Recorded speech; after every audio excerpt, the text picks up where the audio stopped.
got a hand-me-down dog.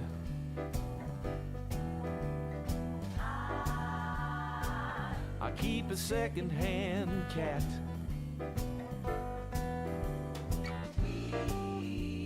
We all live together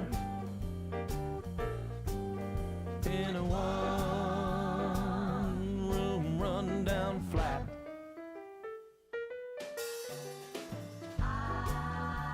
I drive a Nash Rambler car.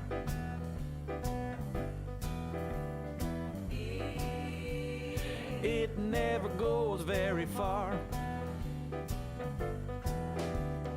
I drink my pint of old granddad from an old green mason jar. But I got a brand new girlfriend. She's my brand new girl. Hey there, Doc. Welcome to the stream. As you see, we've got Blaze and Blade, and we will be using a gamepad. It's a little PlayStation 4 gamepad to play today. Audio levels all look good. Hi. A bunch of them broke because they're too soft. Oh no. They're awful. They're terrible. Free cookie. I can't eat it all right this second, but if you leave it for me, I'll eat it. Here? In the kitchen. There's a few more left even. Thank you.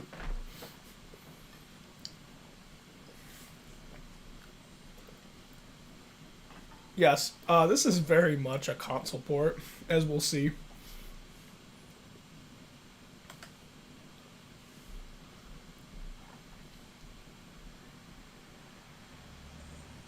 Also, I apologize. There's going to be some noise on the line for the PC audio. And I think it's mostly just because this is the headphone jack on the laptop. It's just noisy.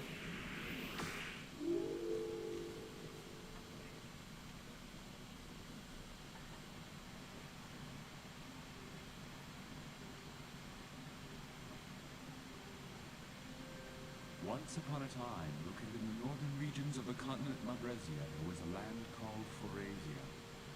This marvelous land was ruled by a culture of magic.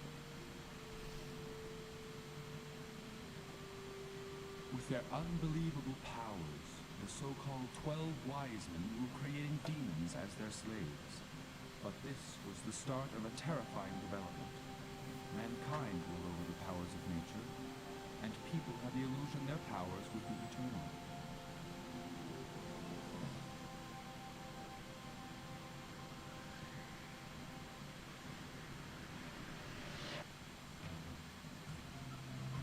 Misled by the selfish belief in their own strength, the 12 wise men called even more powerful creatures into existence, who would finally claim magic powers as theirs. The 12 wise men had doomed their own kind.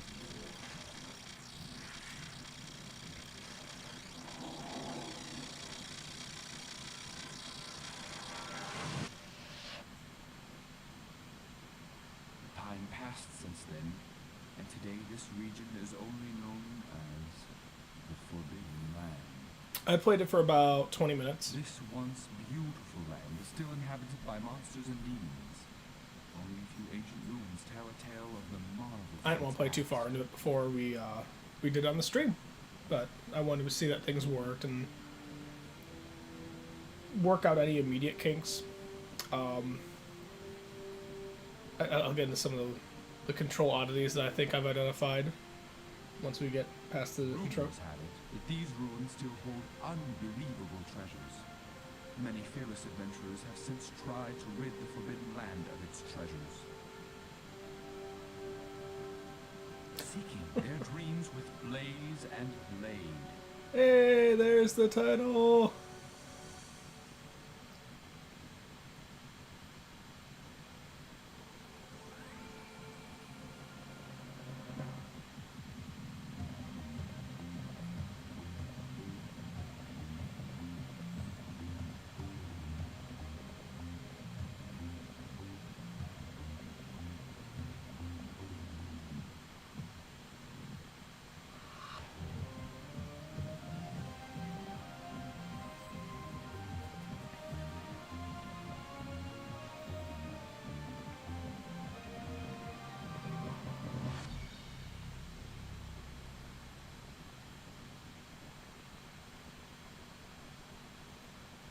I hope it's apparent what I mean when I'm like, oh, we have another Grand Stream Saga on our hands. Like, it's a under spoken of JRPG. So, as you can see this menu, oh, firstly, it has one player listed there. I'm pretty sure, because if you go to preferences, I think that's the right button for it. Then we go to controls, and I think it's joystick gamepad. 4 simultaneous controllers. I suspect if I had a second joystick configured and plugged in here, you'd see a player. Maybe you'd see a player 2 arrow, but at least it's like indicating that player 1 has control right now. Like, this is for. This is for 4 players. Let's see. Okay, so I have to use a joystick for that. Special.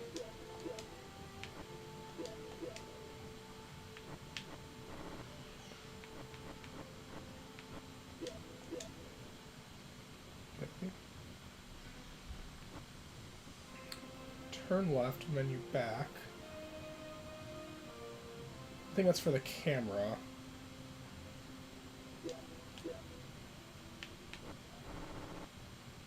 Yeah.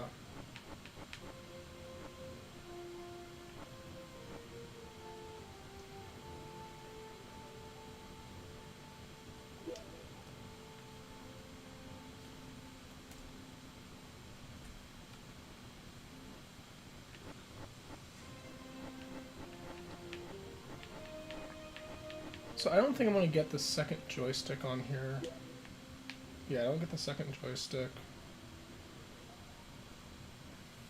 Unfortunately. I can at least set these face buttons to sensible stuff, though.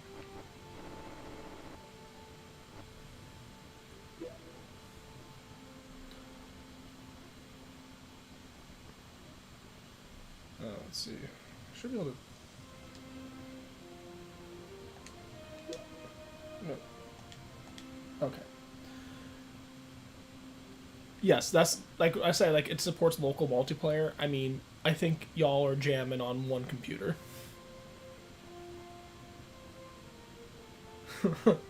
I did order another PlayStation 4 controller in anticipation of us playing co-op with it, because I have 2 USB ports on here. Like, I could theoretically do it. So you also go through and create characters.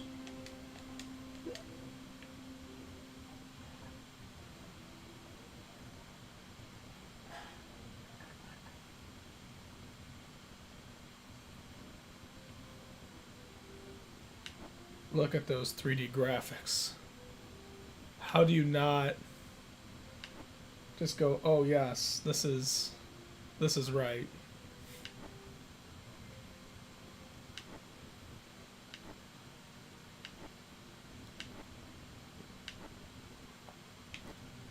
I think we need...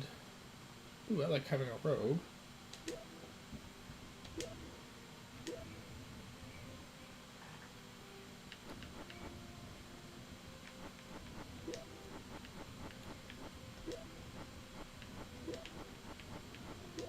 Sucker.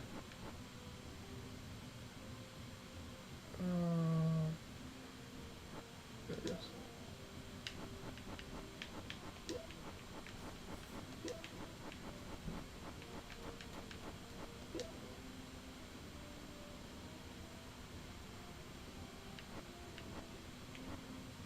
Like an impulsive rogue. Check development. Probably wind, light.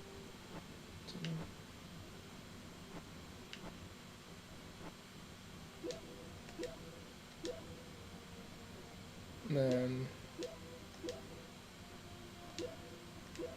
we have some stats to move around.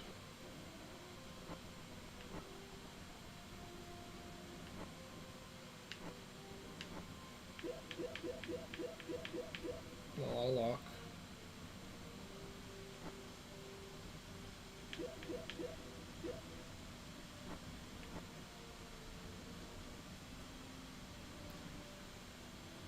I don't know what's going to be important for a rogue.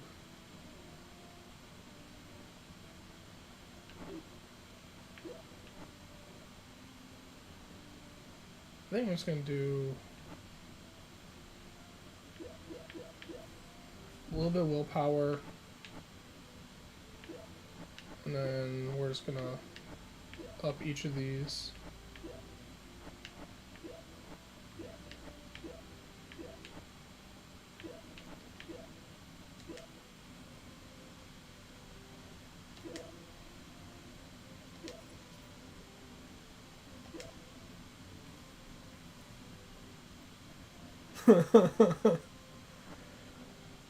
We could make a pumpkin.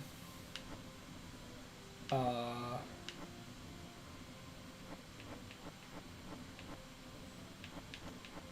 get a sorcerer so we have, or a priest so we get some heals. What should we name the priest? Because we'll make a warrior named Pumpkin for sure. We've got a dwarf. I don't know what the difference is between a dwarf and a warrior, but we're gonna have that.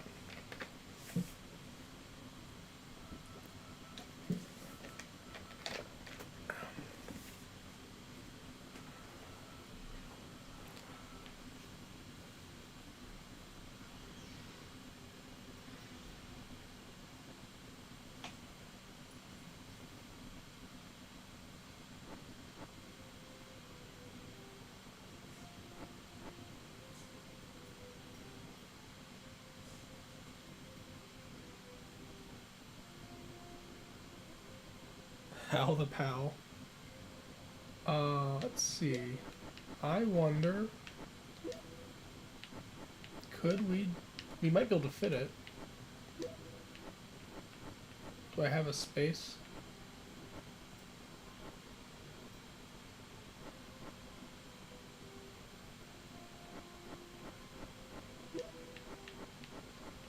He's Holy Hal.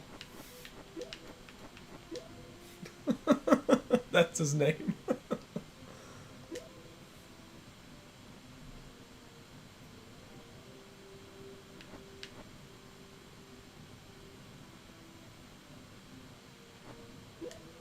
I'm not really sure what an arbitrary communication style means. I think a light protective element is thematically on point. We got a lot of extra points to work with. Alright, so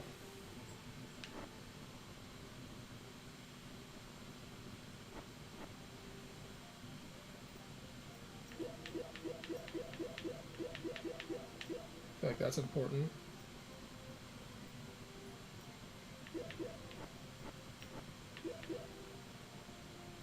I'm gonna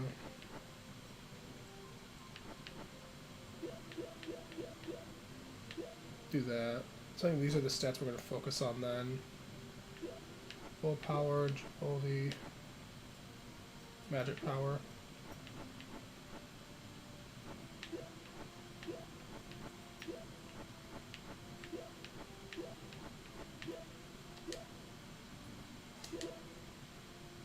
Holy Hal.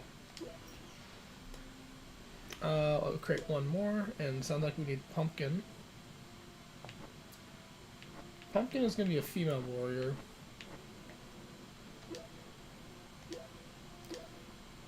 Because we need more females hanging around.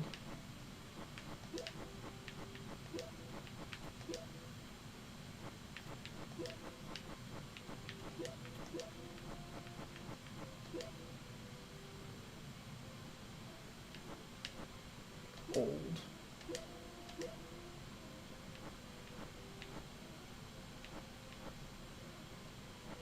I think the wind for Pumpkin. Again, we got some decent rolls.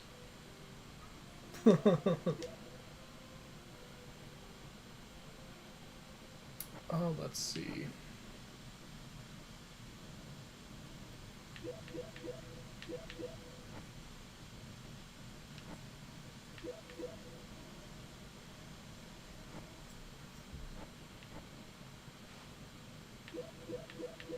this is how we're gonna do it.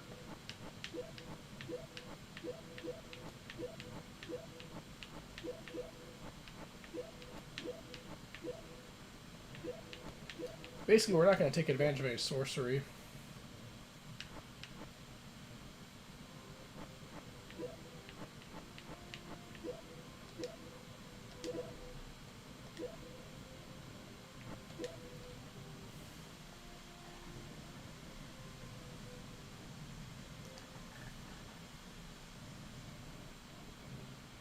So we have Darth the Dwarf. War is a warrior, Far is a fairy, and Ellie is an elf that I'd made earlier. Just a test. Sneaker, Holy Howl, and Pumpkin. This shall be our great party. Can you tell yet this is a console port? You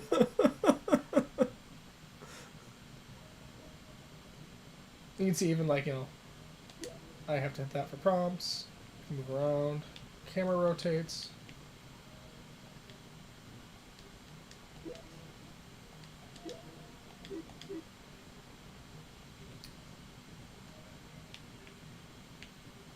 You just kind of run into folks and talk to them.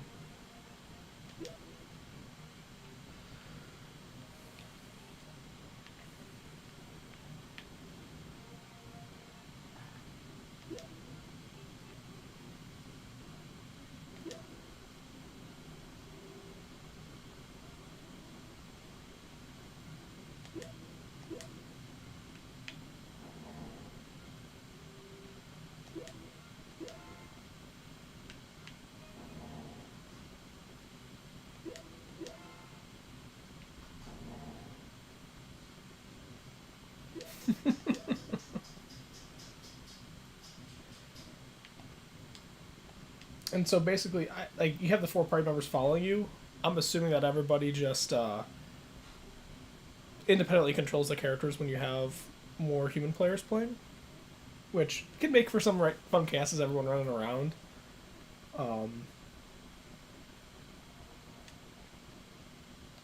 They will automatically attack when you're out in the field. And one thing I noticed, I've got the manual. No, there's my camera. Yeah, I've got the manual. This is going to be important because I'm pretty sure there's more functions in the PC version than there are buttons on mapped to a regular joystick. So I'm going to need to use the keyboard for some stuff. And, the system menu is F3. So, I'm not going to guess where some of these buttons are. Also, one thing I noticed, there are menus that look like what you would have in the console version. And then when I need to do something like change the resolution or quit the game, that's a separate screen. Almost like it's an additional screen for the PC version that you wouldn't find in the PlayStation release. I think this is on the PlayStation. You might know better than me because you know something about this game. You looked up a little bit about it.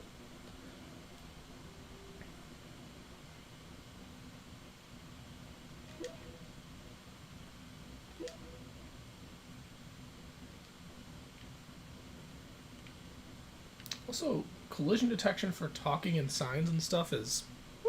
it usually works.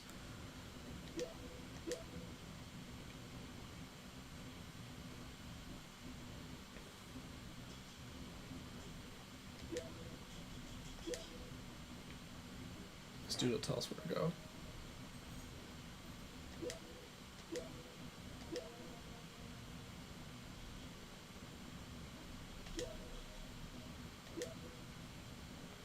So we need to go to the northwest.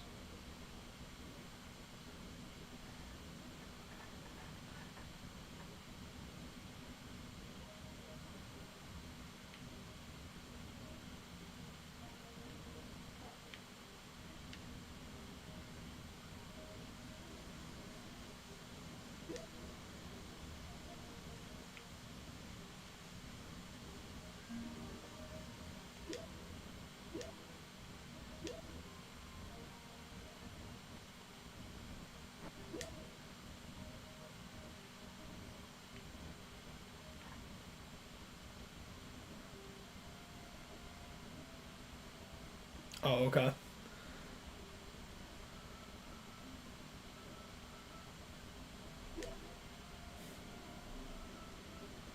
being so mysterious, masked man.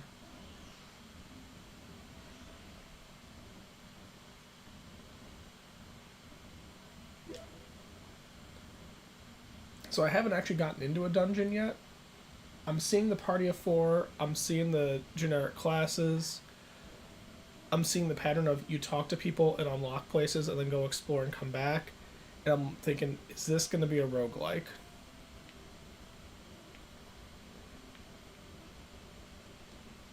It would be very fitting for all the other pieces we're seeing. We will find out.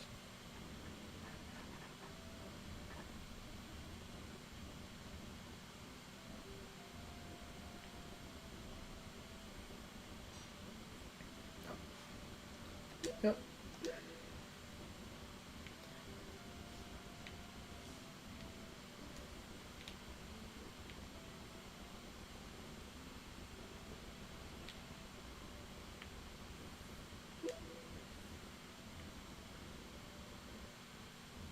So we also go upstairs. And there's different rooms with different folks.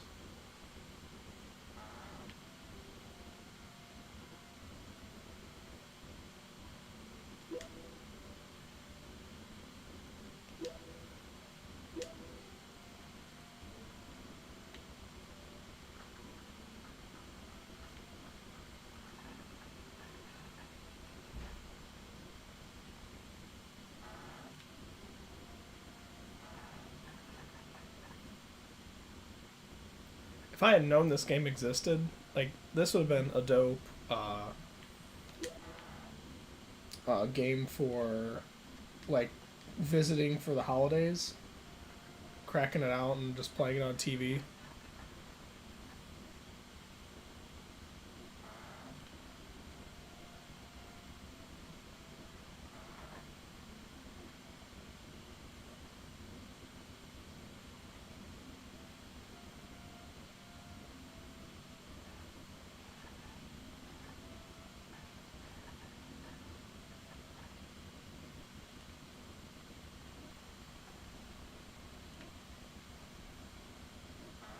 There it is. Oh, that's a bummer. The Hinterlands.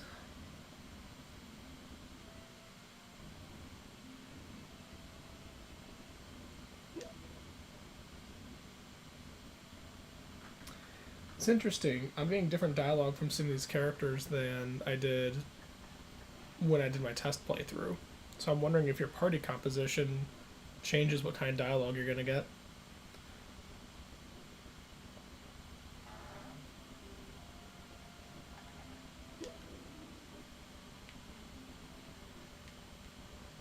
That's cool. We can actually just jump down.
Yes, very hack and slash.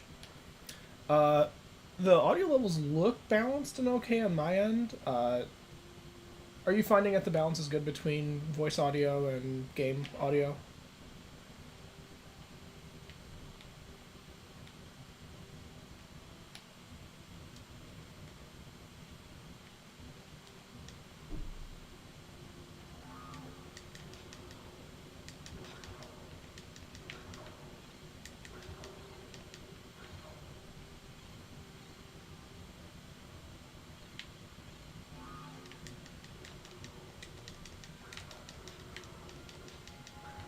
Level.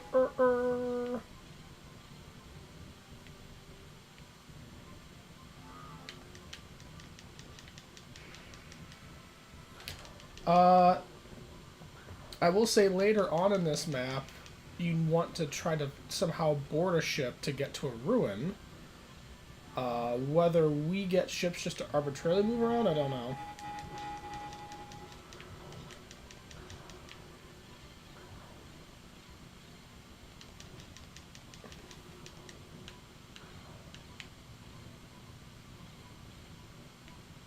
Oh, shops.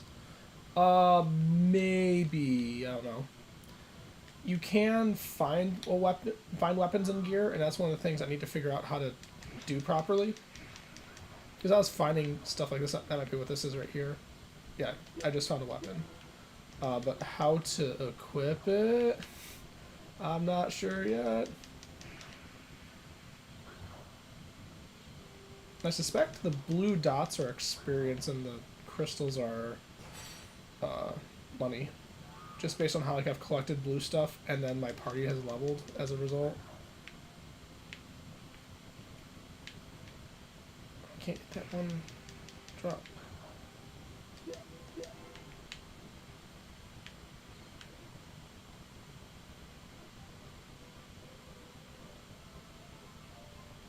So let me go here.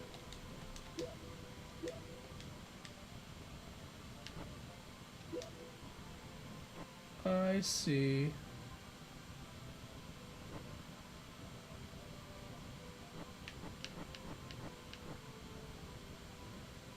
So we need to identify it before we can use it. Neat.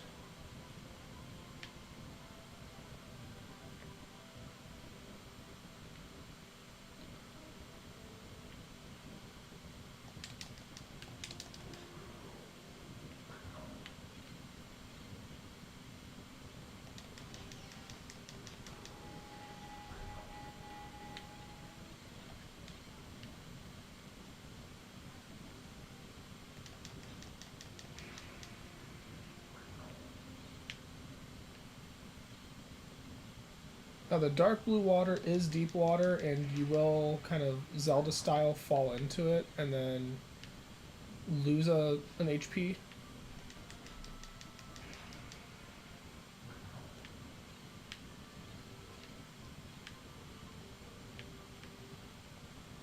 Come on.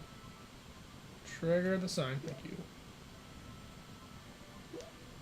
Yeah.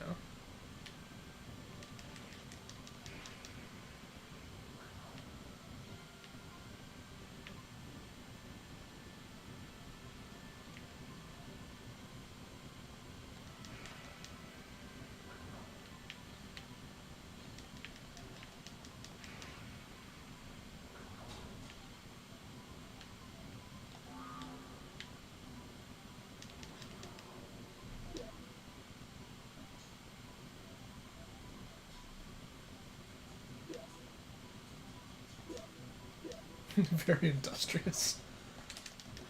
Man.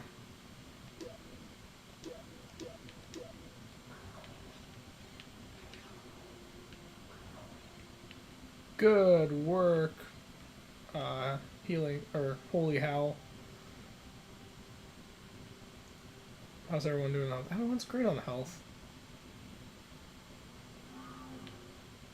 Let's kill some more daemons.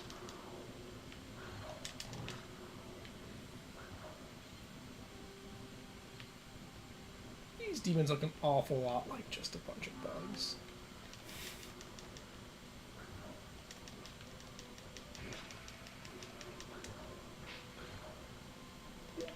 Oh yeah, sometimes it's a trap.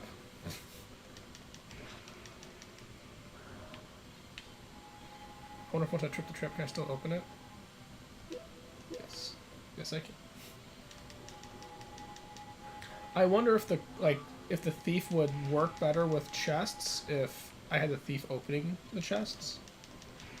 Right, like if another player is controlling it.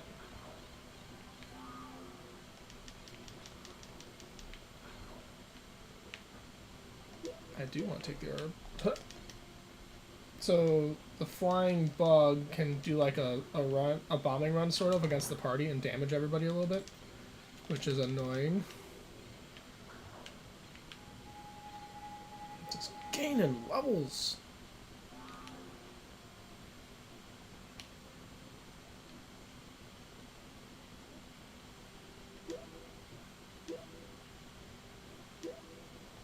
I am adult.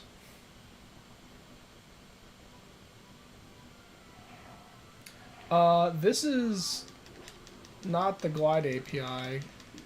It probably actually, I wonder if it's using DirectX for everything. Because, right, like I sent you a picture of the excerpt from the manual for all the cards it supports. And that feels like kind of usual suspects for like early DirectX support. And this is running off the Intel, I mean, right, it's on the P3 laptop, so this is the Intel integrated GPU. But, yeah, I think, if I remember correctly, it checks for and potentially installs DirectX, and it detected my display as a DirectX GPU, so yeah, I think that's how it works. Yeah, we'll find out if there's mimics. Like, there's a little bit of D&D in this, like you can see by the stats that they give you, like, their D&D stats.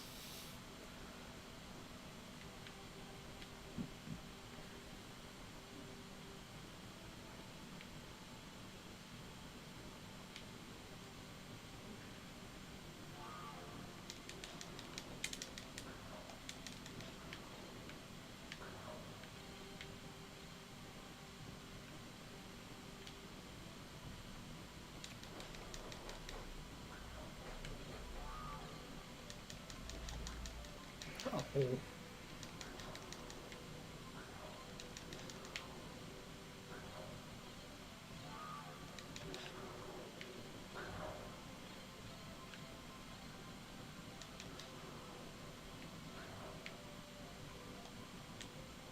So I don't think I can jump far enough to cross this, but let's see. I very much can't. Okay. Well, there's a bridge that I could have just used.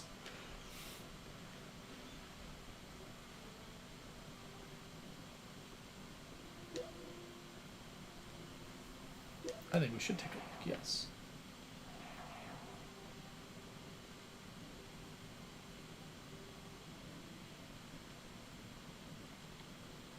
There's nothing else behind it.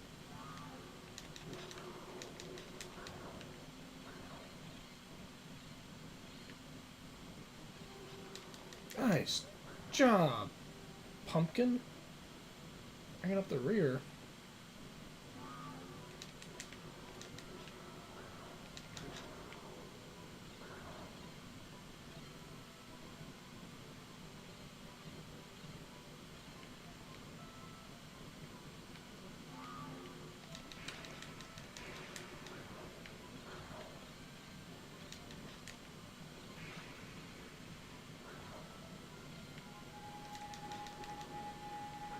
Yeah, I'm a little okay. I'm not terribly surprised, but I'm at least a little bit surprised that this game hasn't seen like a Steam or a GOG re-release. Because I mean, it does look a bit dated.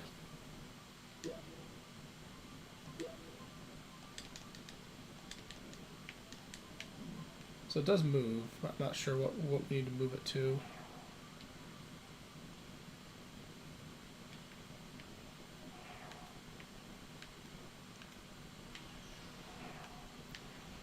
I wonder if we need to move it to a specific time.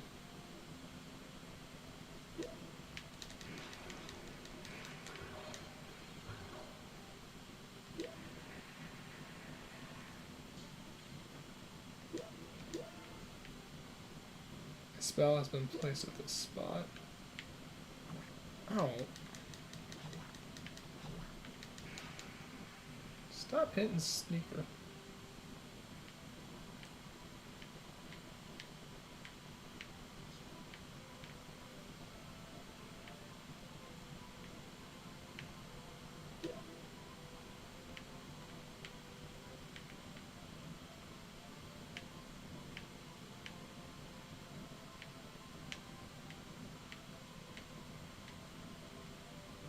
So in my previous test of playing through this, I tried pushing it out of the area, and that did not work.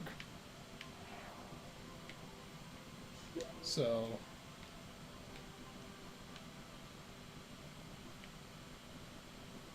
Oh wait!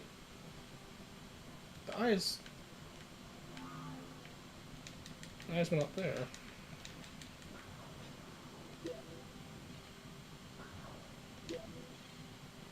Yes, I am aware. But you notice that too, right? Like right there. So if I just nudge it a little more, it should... Yeah, so they came back on, so they turned off there.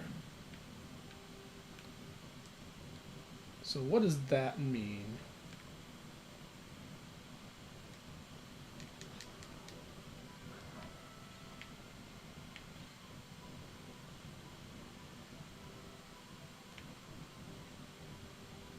Oh, snap. Sneaker leveled, that's good.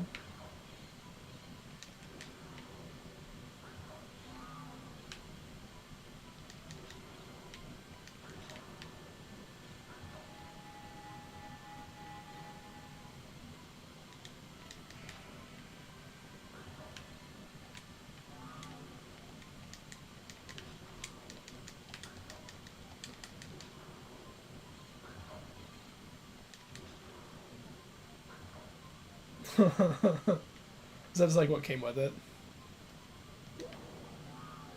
Oh, I took 2 damage.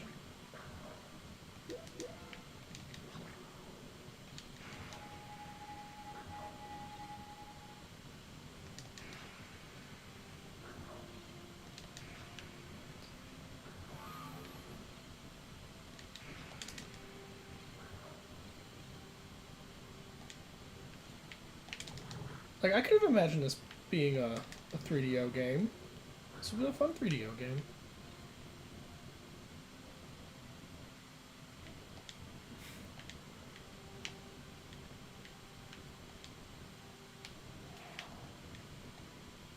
Oh yeah, I really do need to kind of line up the camera for this to work well.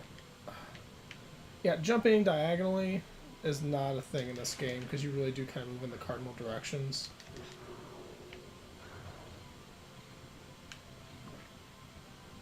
Why are you hitting Pumpkin like that?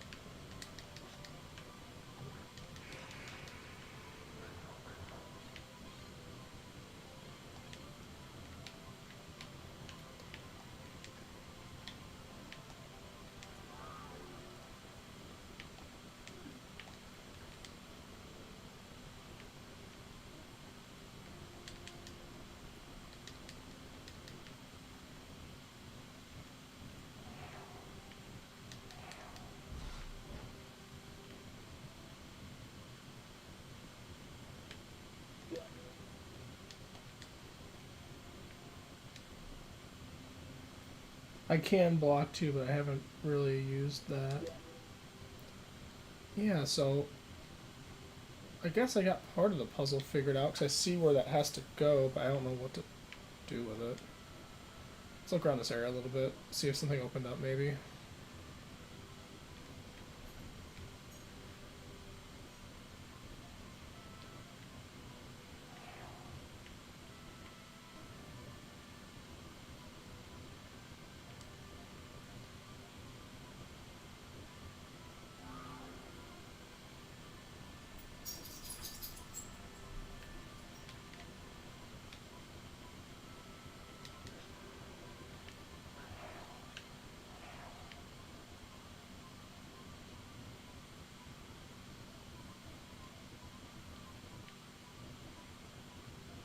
Yeah, I'm not sure.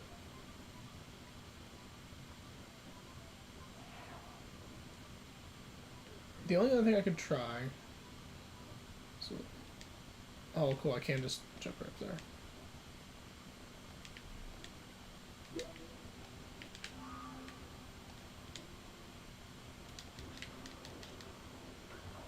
I was trying having all of us stand in the middle, because, maybe that would do something?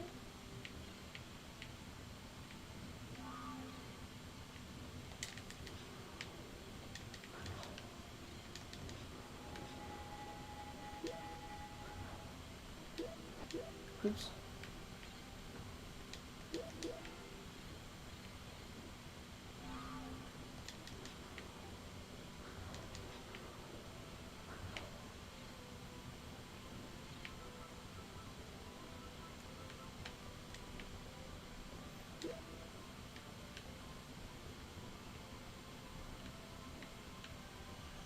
Maybe the eyes aren't out, maybe it's just... Oh no, now the eyes are all the way out. That's weird.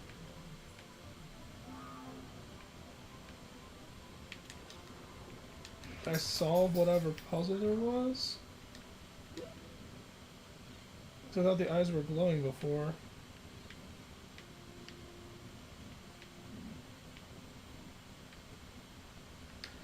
Oh. Oh, I see. The eyes go out whenever it leaves the circle. Okay.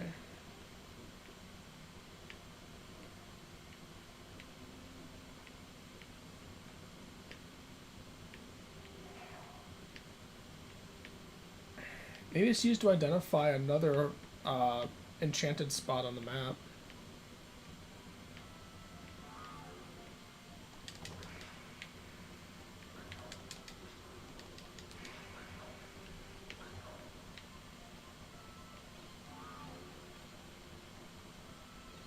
I'm not gonna mess with it right now. You can also really see, like, the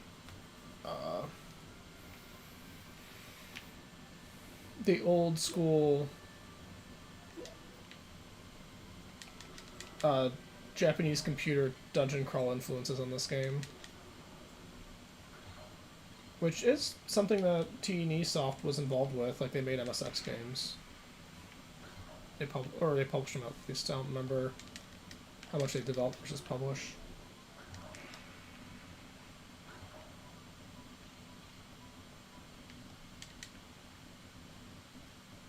I was gonna run past you.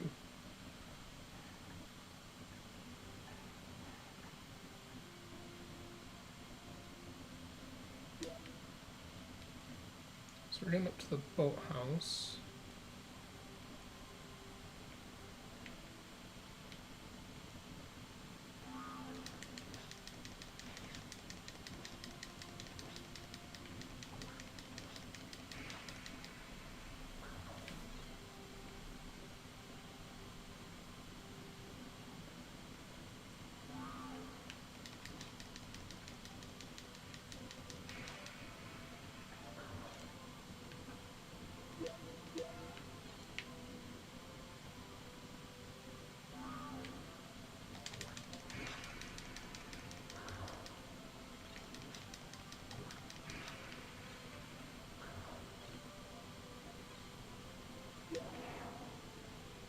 Nah.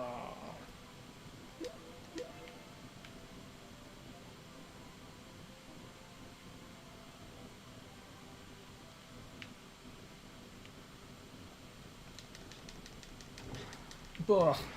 Ugh.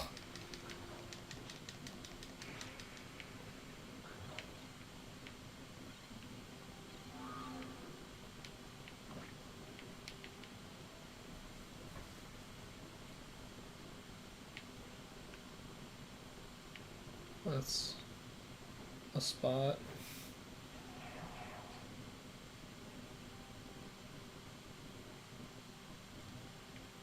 So also your movement direction, if you're holding a direction and moving, oh, that sucks. If you're holding a direction and moving, there's no change to the direction you walk when you rotate the camera.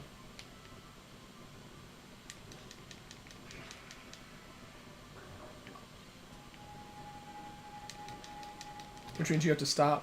Like you have to stop pressing in direction, then press in direction again to start moving relative to the camera again. It clicks. The SSD clicks? Or is there also like a mechanical drive in there or something you're talking about?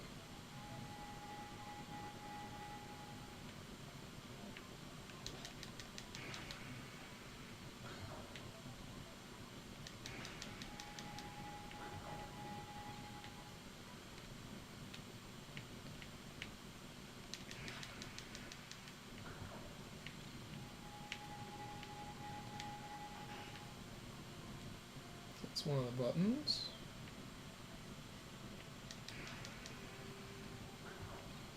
This is the part I did do before, is pressing the two buttons on the either side of the gate here, which theoretically allows me to get a boat, but I think the boathouse is locked, so I need to open this, and then I also need to go farther into the area to find who can open the boathouse. Give me a boat. Just to shortcut that piece.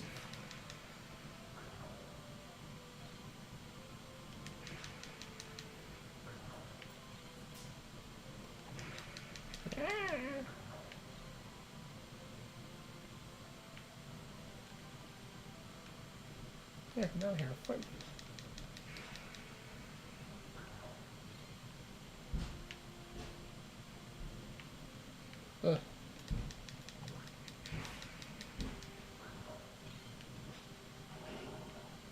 See how that's opened.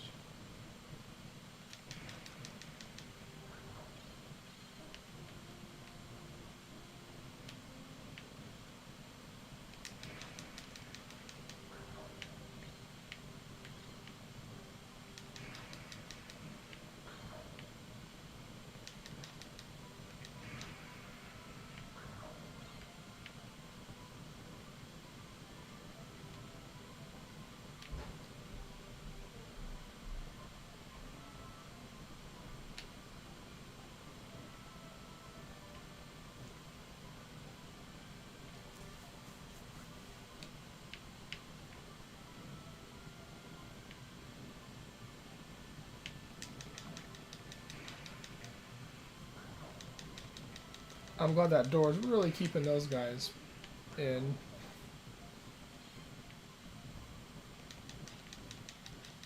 Palette swapped jerk faces. Oh no, we're locked in. Or they locked in with us.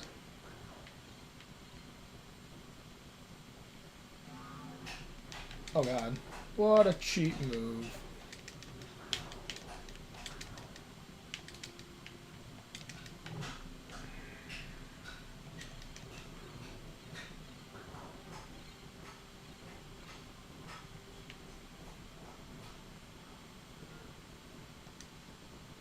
Come on and play.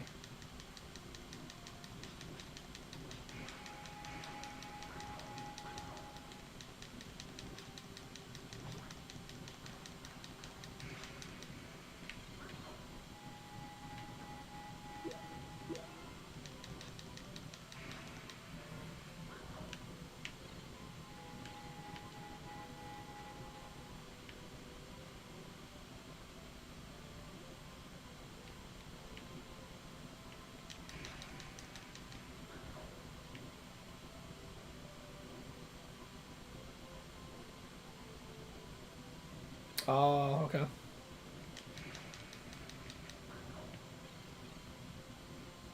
That's a proprietary PSU also, isn't it? Like, that's not just a standard ATX PSU.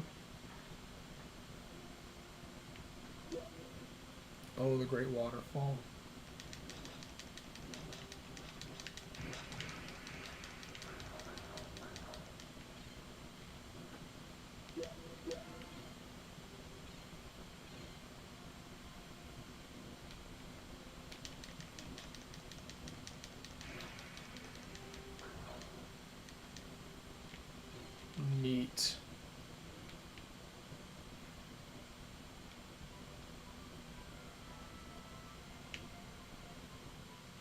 I assume it's got some of like the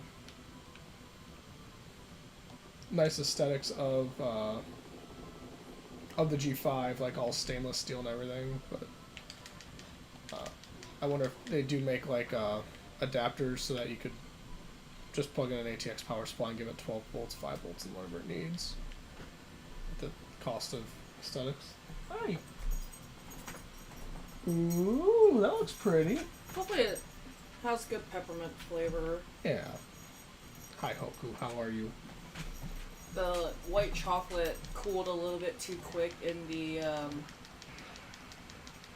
frosting, so it kind of had some chunks in there. Oh. Which, That might taste good still. yeah, it's not gonna be too bad, but piping it out was really a butthead. Yeah. Big roast it's for them. Well, it's because it's a cupcake. I'm gonna cut this in half, so I can taste. Okay. And give you this. Yes.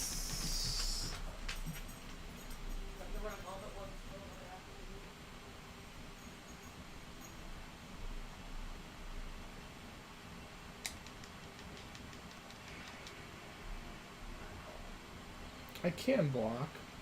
I haven't been blocking.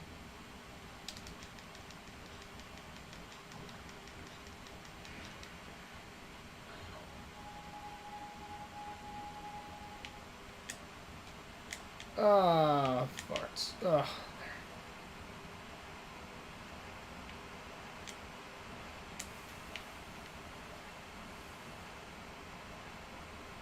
Yeah, you can see like this little platforming area here, and I just look at this and I'm like, yep, this is where there's gonna be chaos with the multiplayer. Everyone trying to cross.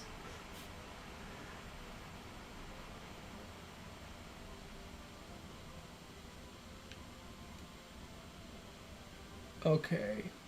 On the party's game options page, you can see this. Here's the current status. So, let me.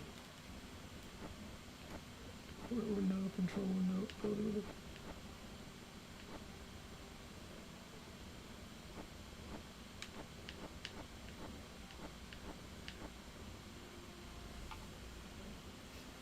This is where I need to go to the manual.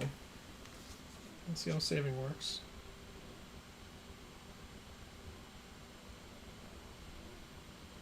I mean, they have support here supposedly for the Microsoft Sidewinder gamepad.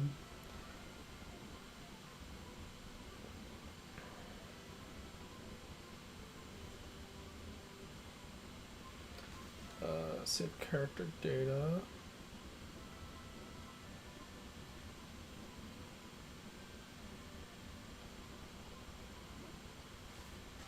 Maybe save character data is what I want. How to save, page 28.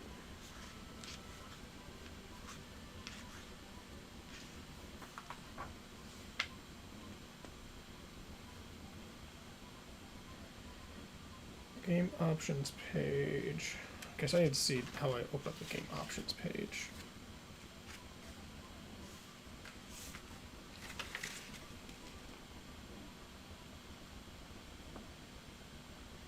Is it F3?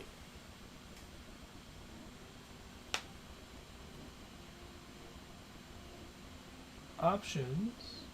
Display sound controls.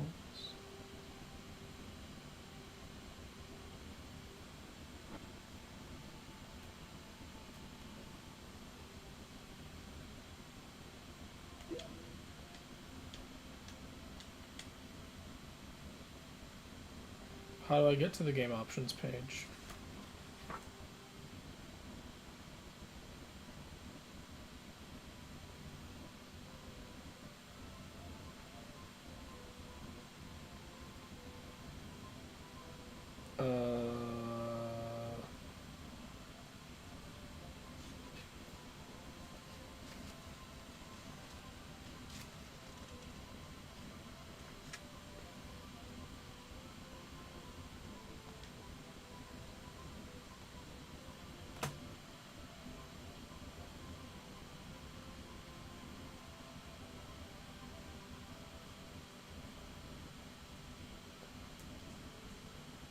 F2 doesn't do it.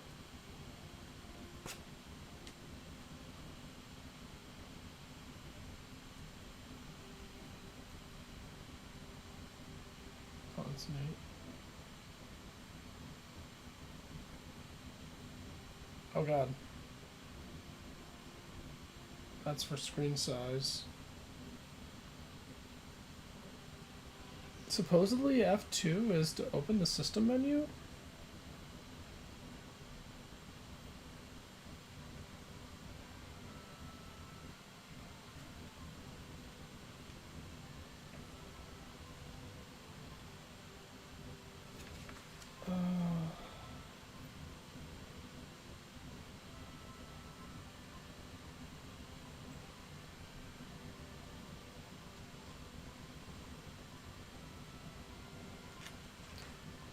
Press the stubborn allow you to check separate status page, organization page, minimap, about objects. Okay, so there's an entire menu here that I'm just not aware of how to open. So this is the ability window, item window, control window.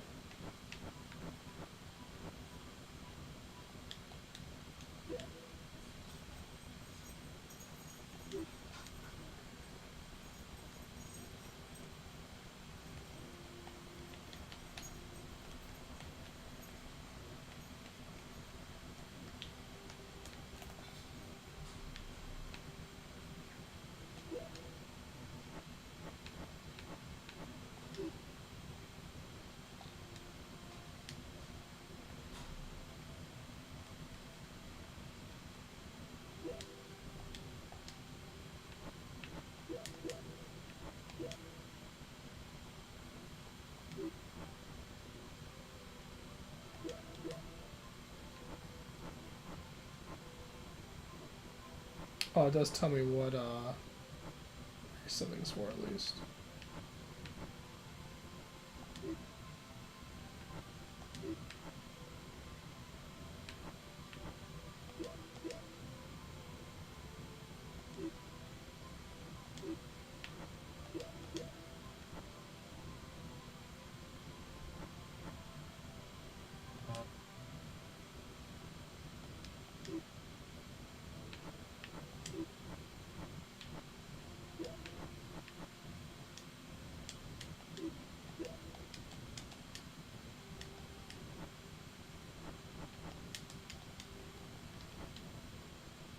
Oh my god, that's how.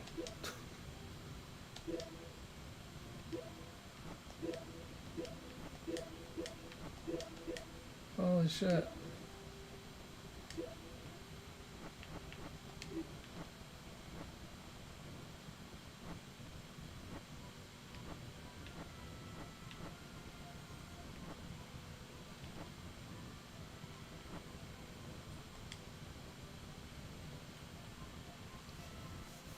Well, we figured out how to save.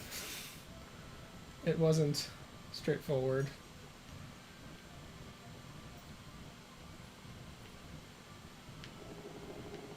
Still not quite sure how to give items to other characters, but we'll figure that out.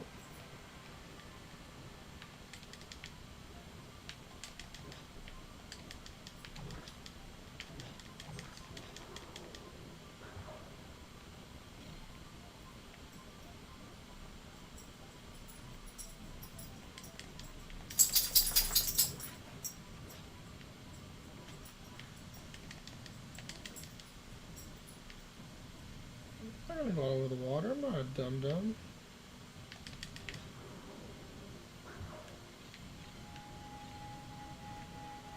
Hal looks like they are in need of some health.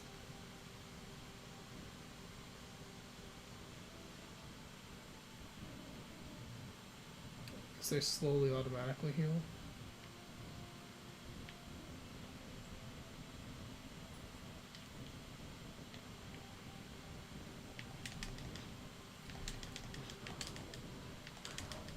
Ah, dang it, I'm sorry, everybody.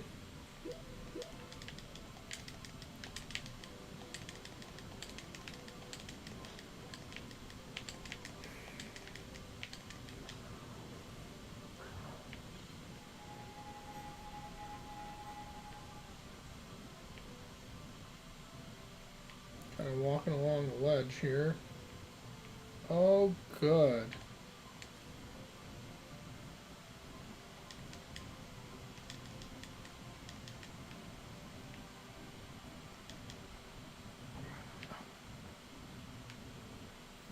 Fine.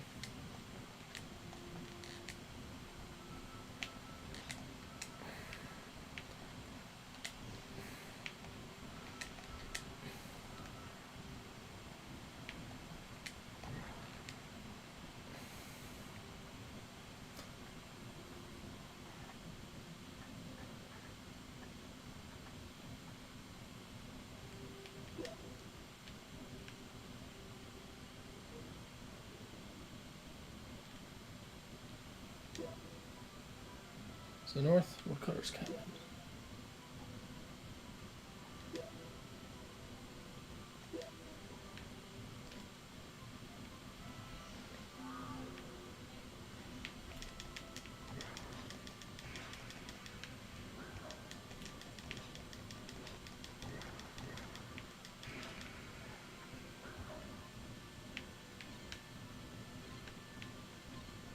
Should cut out all that hitting my dudes.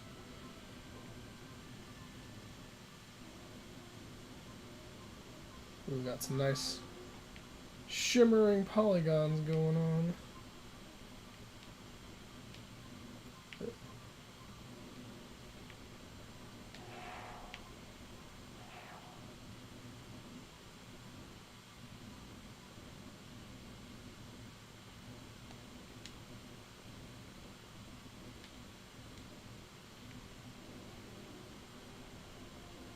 Why do the woodcutters live all the way out here? This place sucks. I have this thing on my head, I don't know why.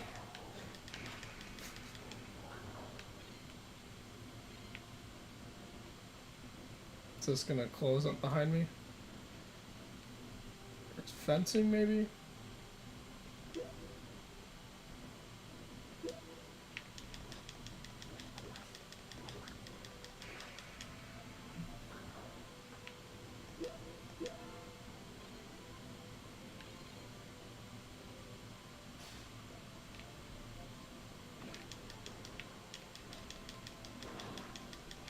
Oh my god.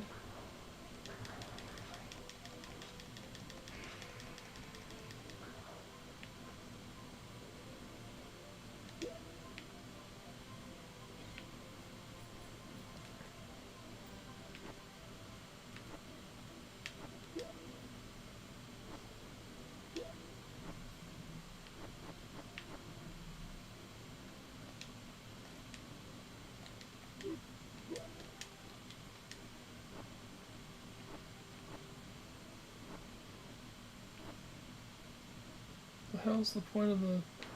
Oh god, everyone out of range. Dude's fucking us up. Okay.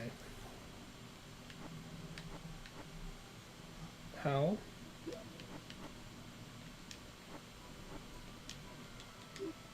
Is there a way for you to heal us?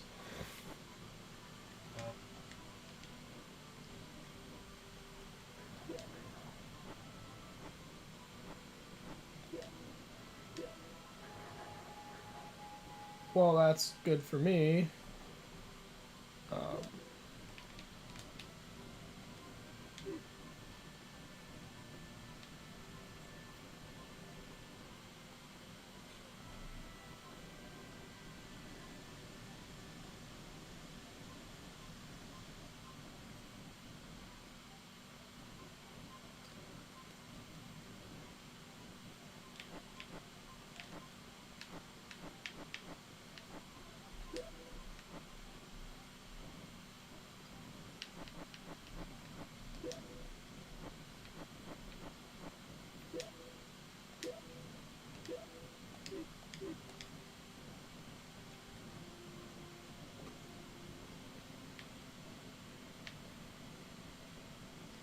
I hope that chest is still there. It's not.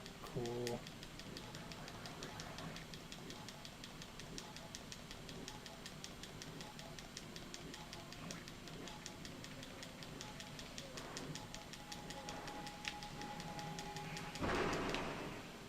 Alright.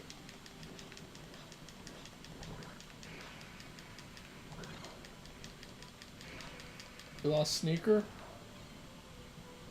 It's not good.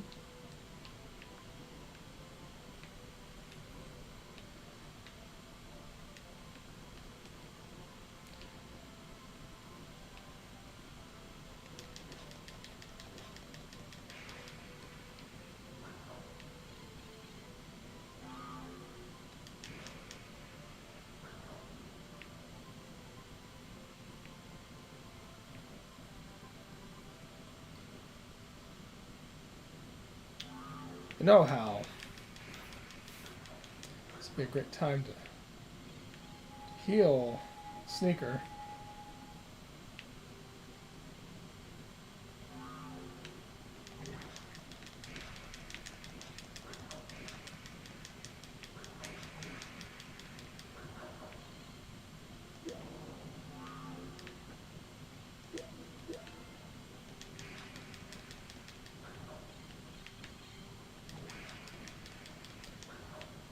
So managing the other characters is challenging.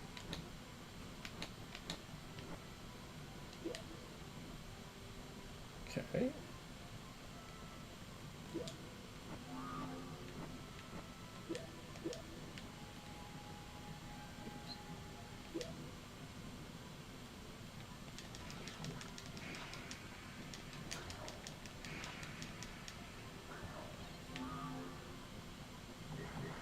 Ah, seriously? F off.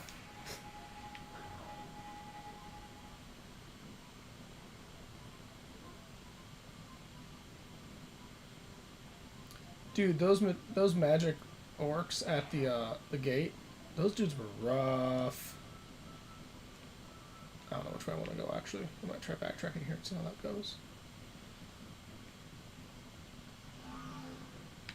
Oh my goodness. You're getting right in the middle of my guys.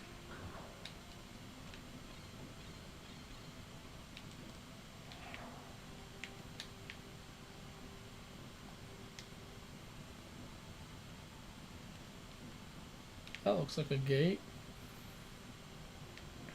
Not sure why they need a gate there. Oh, these dudes look badass.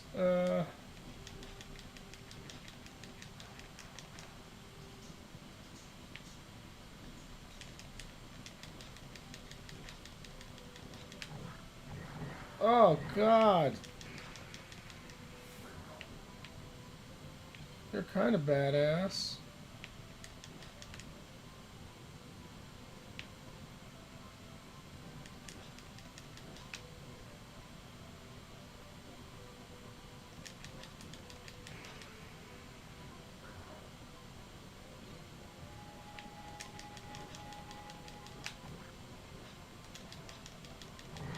Oh. Alright, you need to go. You need to die right now.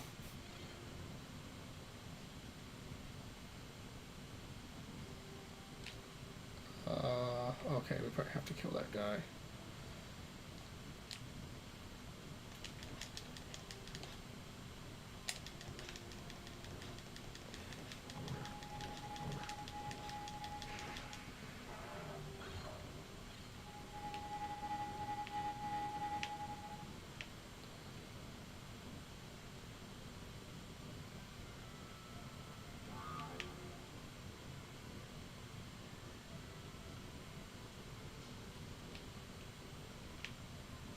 This guy's across, so that's rad.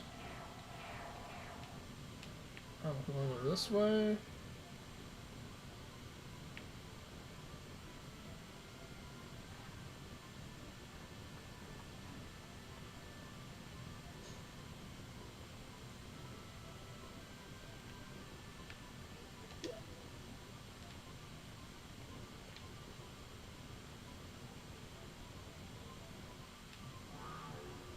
Oh God, run, just run.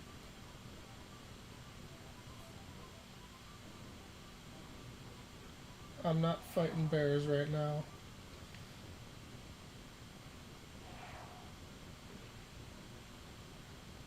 Where is the woodcutter's cabin?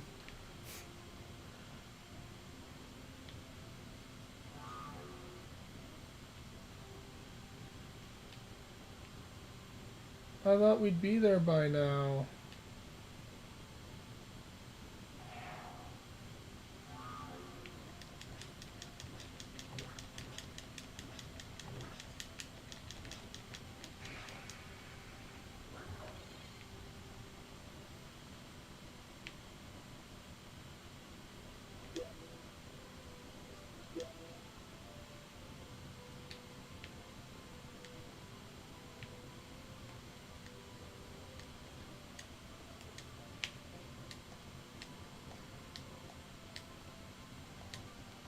Oops.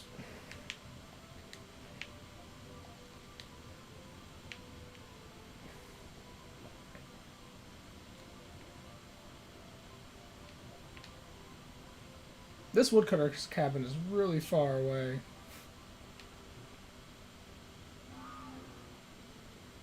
Those bears look mean. I don't like fighting bears. This looks like a woodcutter's cabin.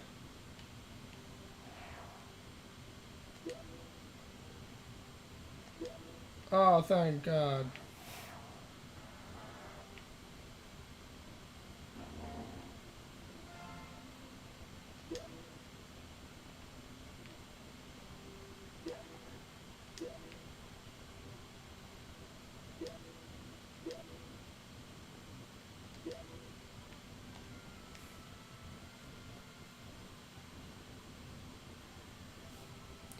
The computer smells like the Jonases. Oh. Oh. That's no good.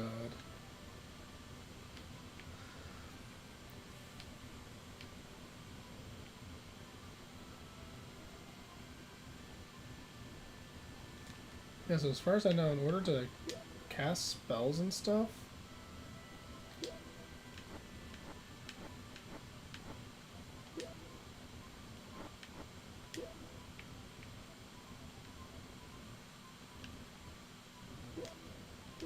okay, so that's that.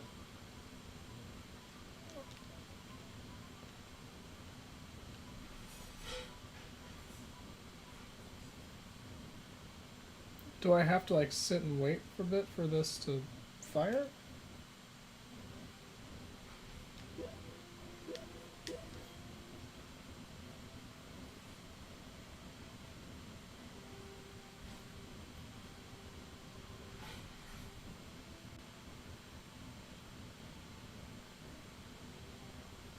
I don't know how spells work in this.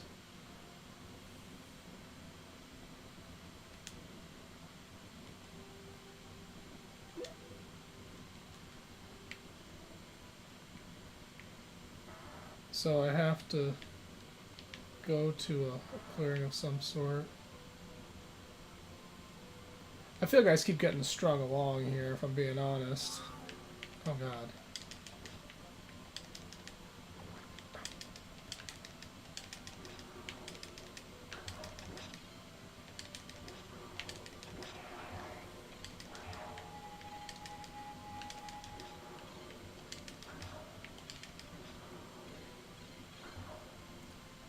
Well, you need a boat. We'll get the boat. You need to go to the woodcutter's place. To go to the woodcutter's place, you need to go to the clearing.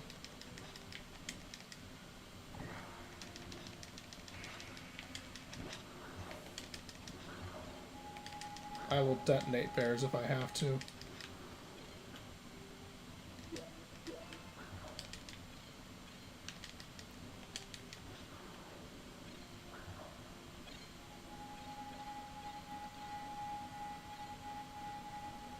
So, I can take control of individual characters and try to maintenance them, but I don't know how to give them health or give them items. So it seems like whoever I control is just doing all the iteming.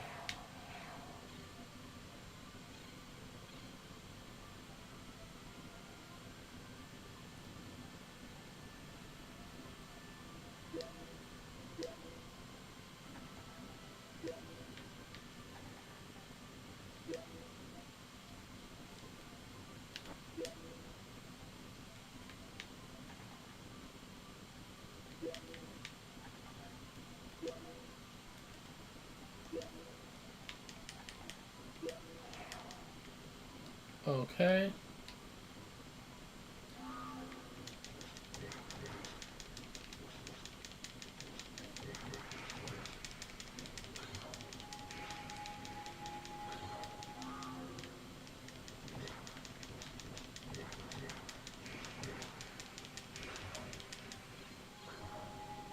Well, that doesn't seem terribly convenient.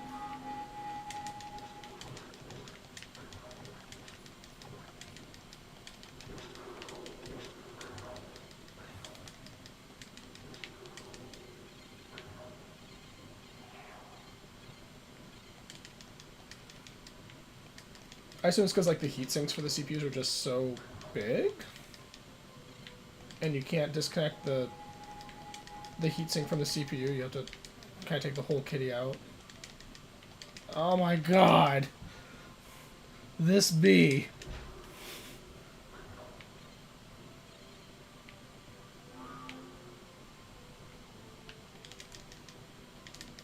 Man, I'm sorry that the G5 is being such a pain. I guess I'd give you some opportunity to like do research and see what your options are with it. Unless you've already been looking stuff up. Resist! Resist.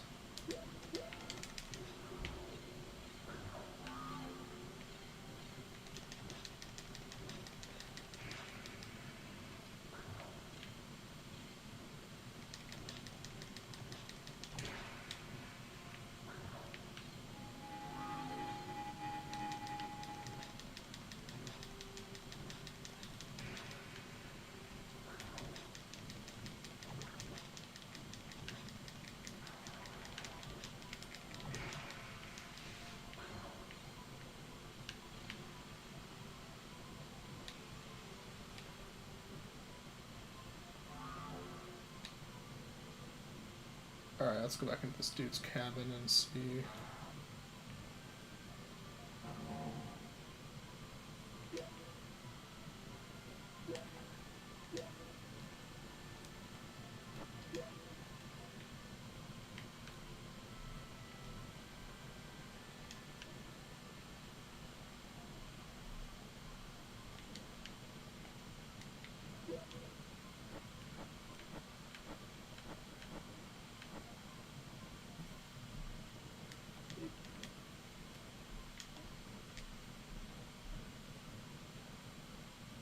I'm wondering if the rogue can unlock stuff? Doesn't seem to be the case. So maybe I have to push this box over here and get this other chest.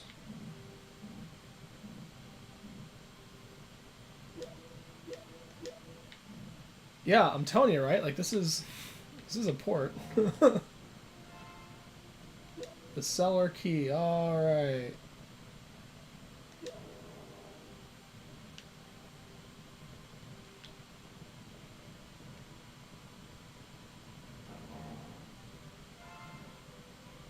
Key to the clearing. Hell yes.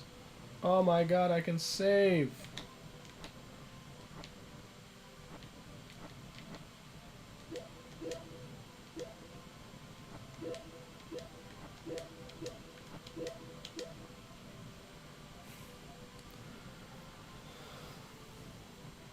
Oh.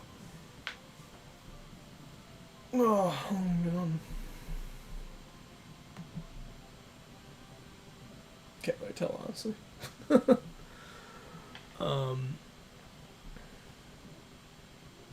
I guess we've been going for what, maybe an hour? Yeah, you save each character. Well, remember, when you start playing, you pick your characters, right? You pick that party, so you're not playing with a party, you're playing with each character. And I kind of wonder, like, I'm going to actually look up real quick, because I need to slightly disengage from the game momentarily. My video game ADD is getting to me. Blaze and Blade.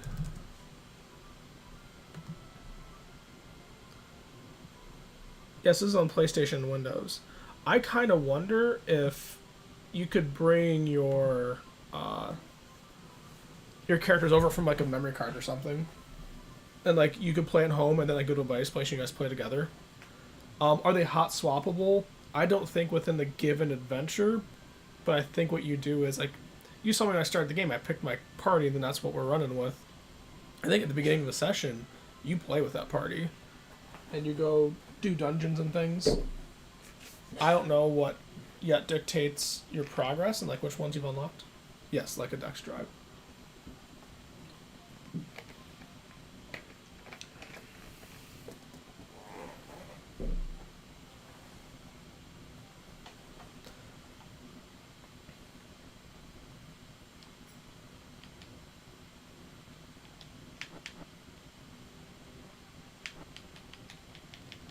Oh, there. Oh, buttons respond.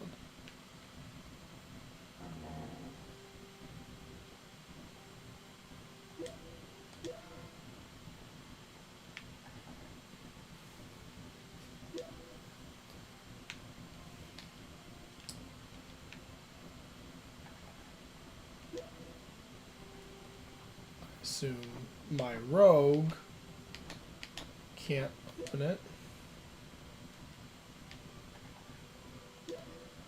Sneaker, what's the point of you? You can't open anything.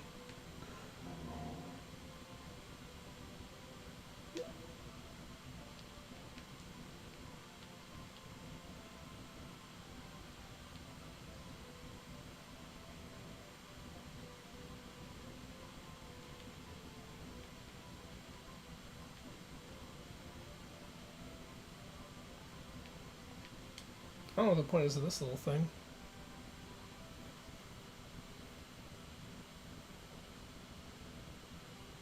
Yeah, it might work like that.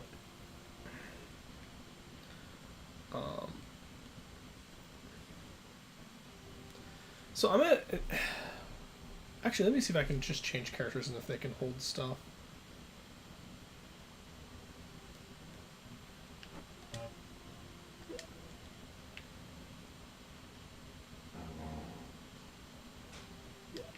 Because that was the key.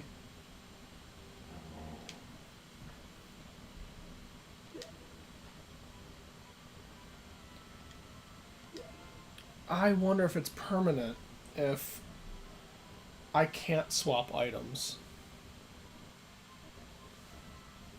Let me see.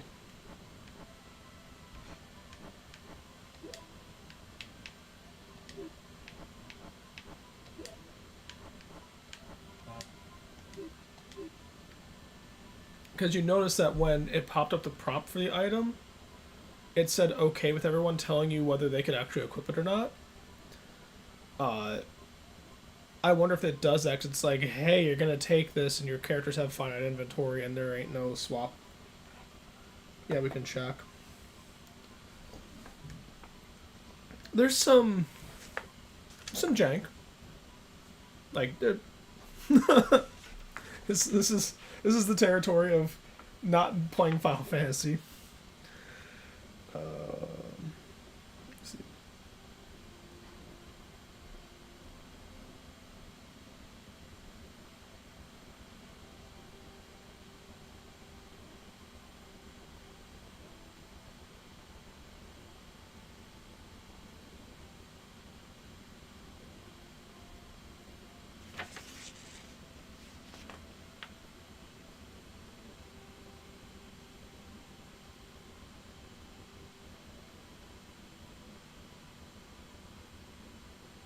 Item mute.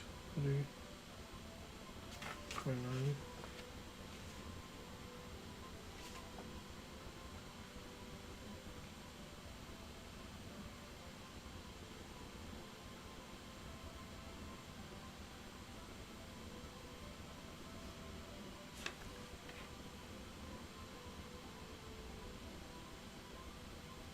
Man, if you really can't trade items around, that all tells you, like, oh, this makes a lot of sense to play co-op, and it is a pain in the ass to play single player.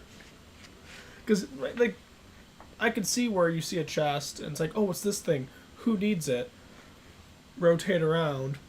Like, having to hop into menus and change which character's manual control just to open a chest.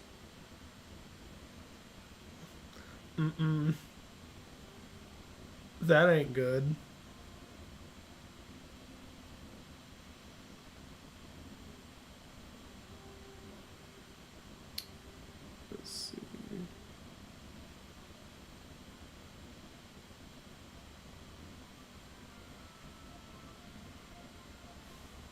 Item window 25.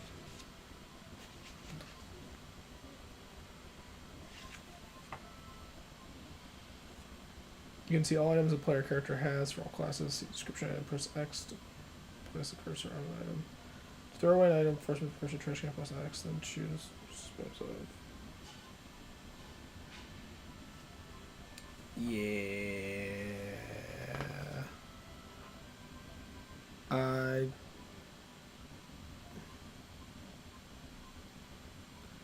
An E mark indicates equipped. Equipped items can't be thrown away. Multiple possession is allowed for the item in use.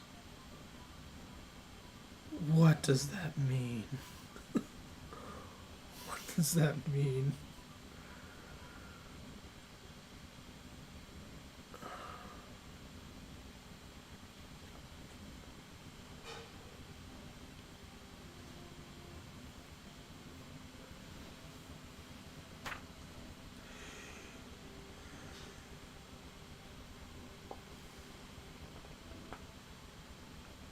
I'm not seeing an obvious way to give other characters items, so I don't think you can.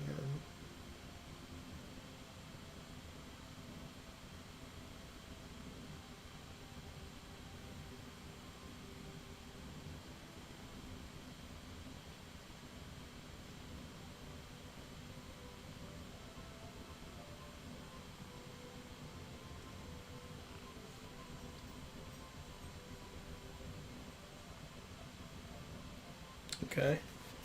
We're just going to have to go on with what we have, and we'll just be smarter about what we do with our items. Because basically my dwarf has a bunch of items that he can't use.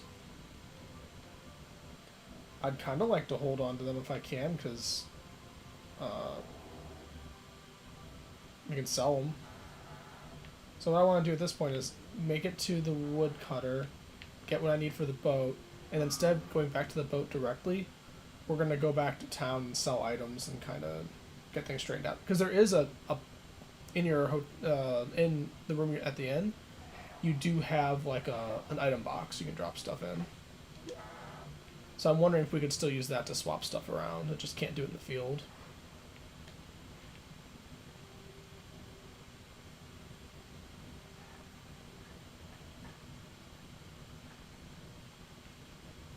The clearing.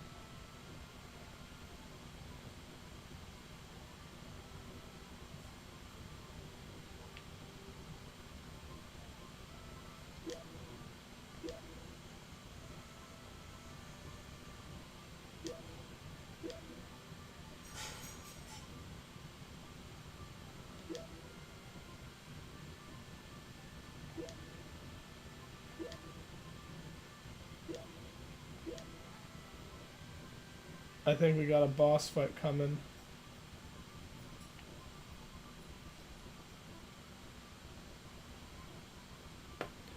I'll go to the bathroom.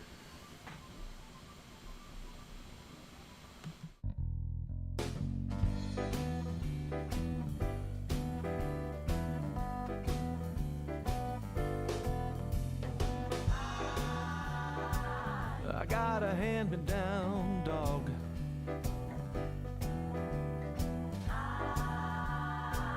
I keep a second-hand cat.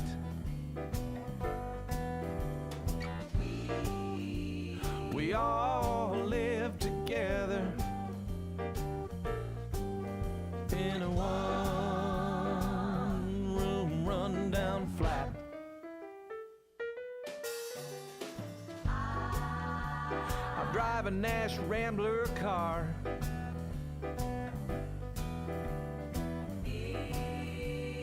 It never goes very far. I drink my pint of old granddad from an old green mason jar. But I got a brand new girlfriend. She's my brand new girl, and I'm sitting on top of the world, 'cause I She blows her money like a whirlwind.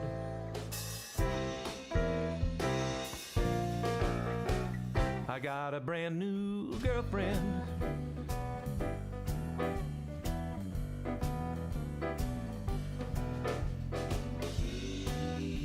She drives a shiny new car. I wear shiny old slacks. She's got the fresh ideas. I spout threadbare, worn out facts. But she's my girlfriend. She's my brand new girl. And I'm sitting on top of the world, 'cause I got a brand new girl. She blows her money like a whirlwind.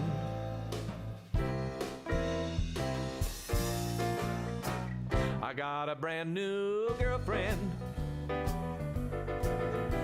She say it's not about the money, it's all about my love. My friends say it just looks funny. What's the girl thinking? What's the girl thinking? What's the girl thinking of?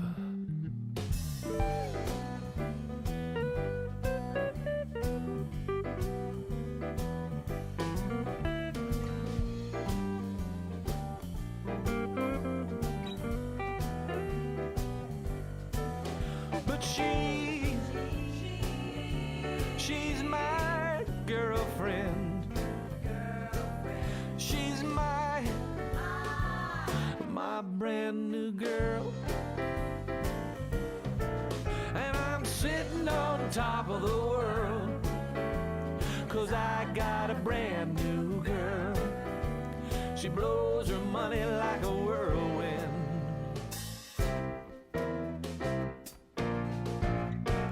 I got a brand new girlfriend. I got a brand new girlfriend. I got a brand new girlfriend. I got a brand new girlfriend. I got a brand new girl. Brand new girlfriend. Got a brand new girl.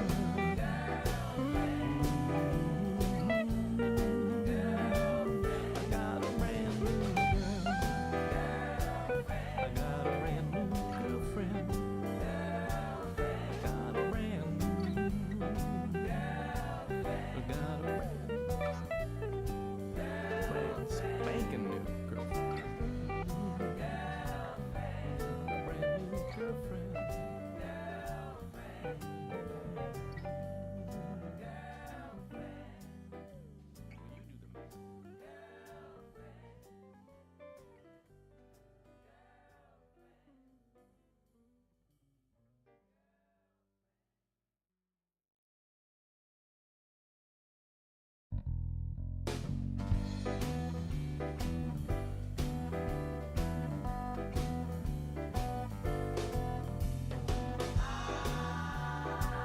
I got a hand-me-down dog.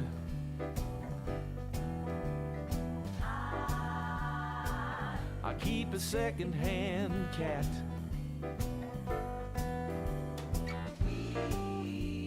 We all live together in a one-room run-down flat.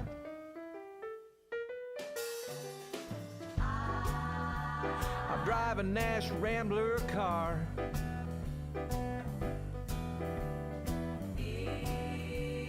It never goes very far.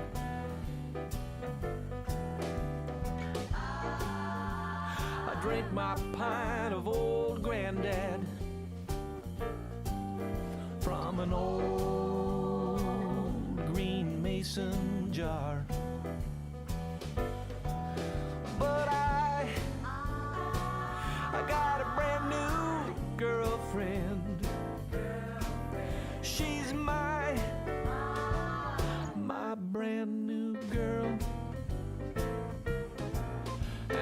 sitting on top of the world, 'cause I got a brand new girl.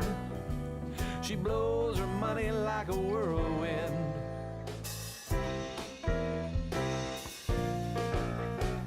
I got a brand new girlfriend.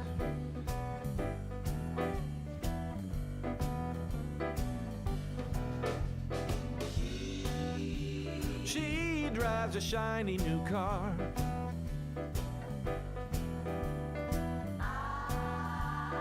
I wear shiny old slacks.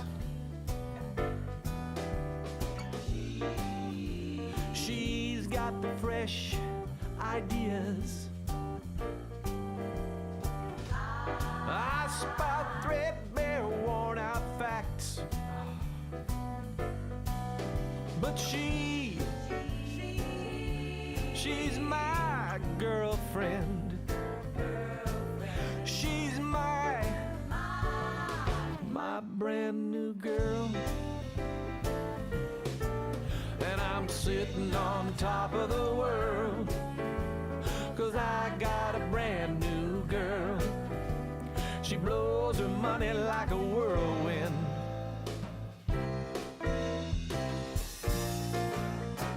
I got a brand new girlfriend. Alright. Back. I'll kind of wait a little bit, Doc, to see if you make it back. I think we got a boss battle coming up. I do want to make sure you can see the boss battle.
I got a hand-me-down dog.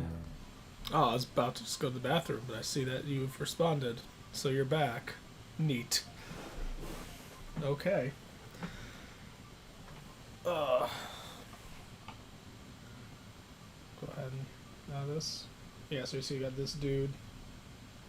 He's like, he needs a healing cell out of his bag that got stolen by the monster.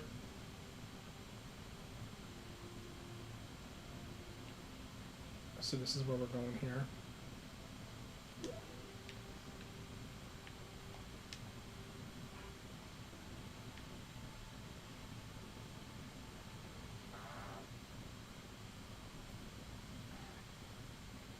Neat.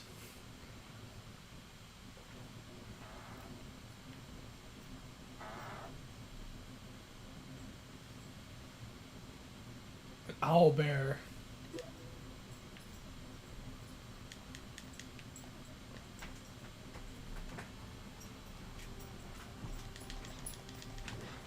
Oh.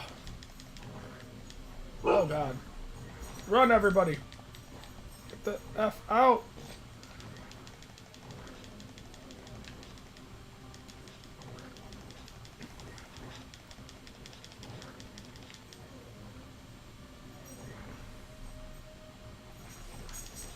I don't know if we're ready for this. I don't think we're ready for this. Okay. Well. That happened.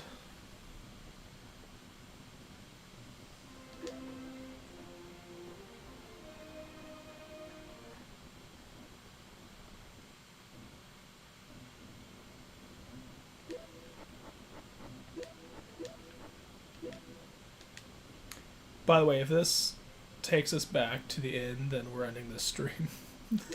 Because I'm not going to go all the way back there right now.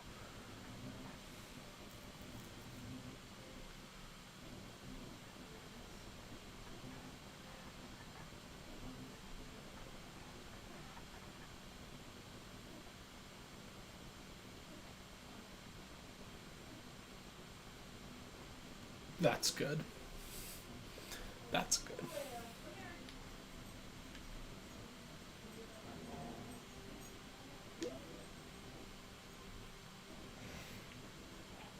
Okay, so we need to level a little bit, it seems.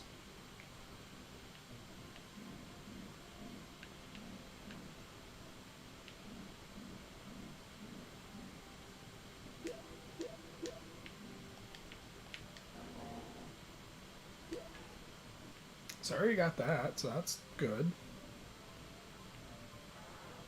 Dude, I was way outclassed for that fight. Now, granted, I played pretty clumsy, but without being able to control all the characters, I'm going to play clumsy. Because there's not an easy way to really negotiate all the party members all at once.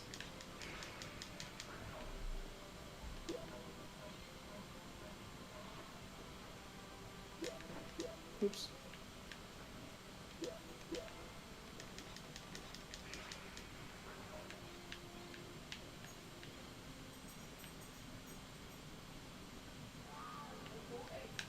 Ha ha ha ha ha. Funny. Funny guy.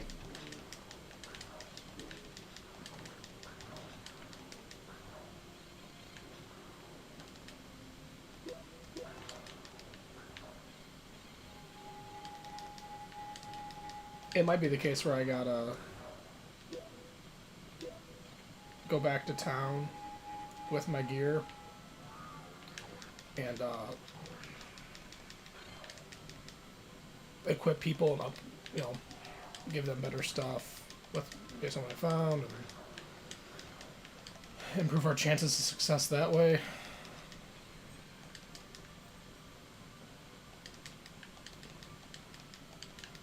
Come on.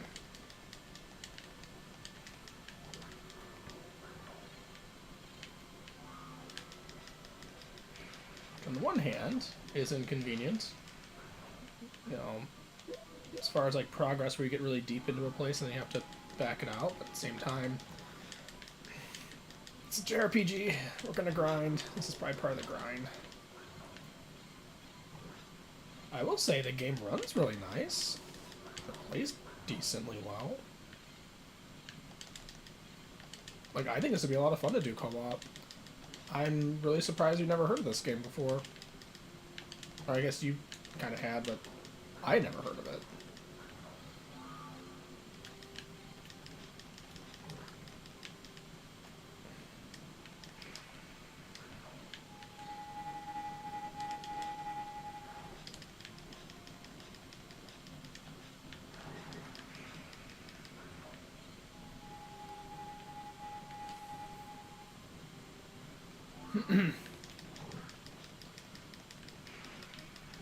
Basically, I was trolling eBay and I saw this game listed in like the box, which here, I'm gonna show you the box.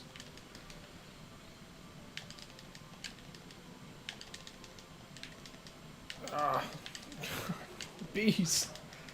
Why, bees? Why?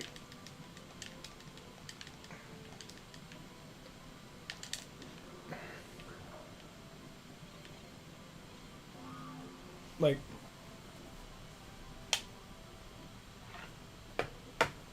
the box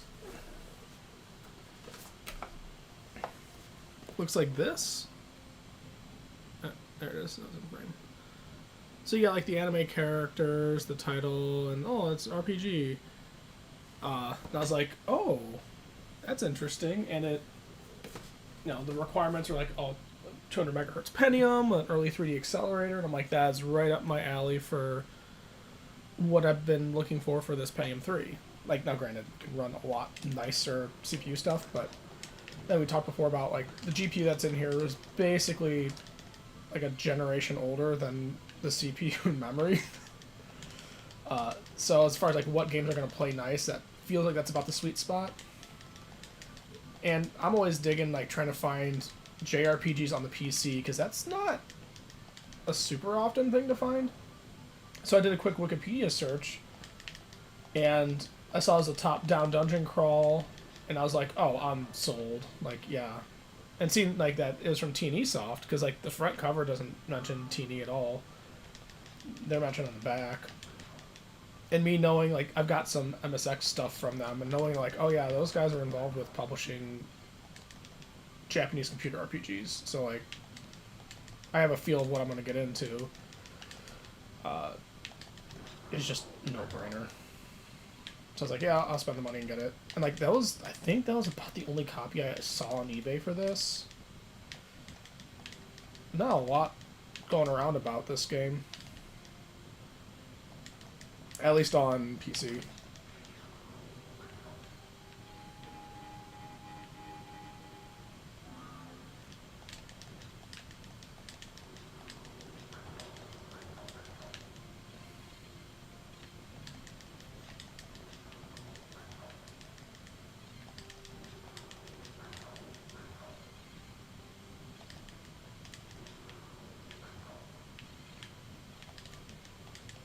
Honestly, the combat is I mean, okay, there's spell casting and stuff is a bit clumsier, but like the basic hand-to-hand combat really reminds me of like modern East games. Where there's a lot of like jumping around and hack and slashing in real time. You don't have like the combos and stuff that modern East has, but like it's in the neighborhood, which I find kind of interesting. Seeing how like you press buttons and interact with people and signs by walking into them, I was a little bit afraid that it was gonna play like East with the walk into enemies to hit them, because that happened quite a bit on early Japanese computers. Like Hide Light is another example that did that.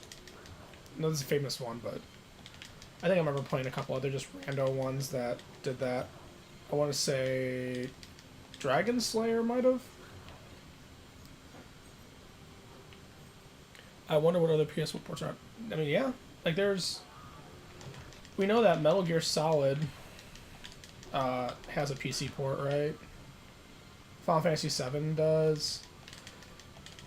Those are like the big name ones, but like, yeah, what other rando?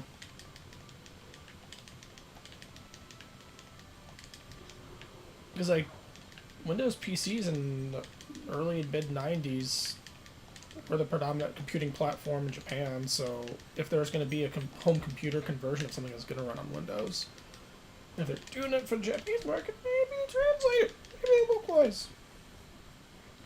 Well, they got the bees flying like bees, that's for sure.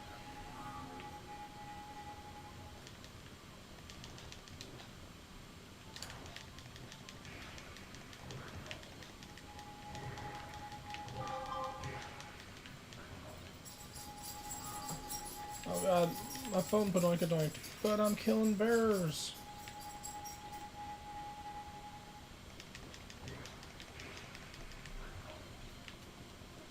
What's going on with my phone?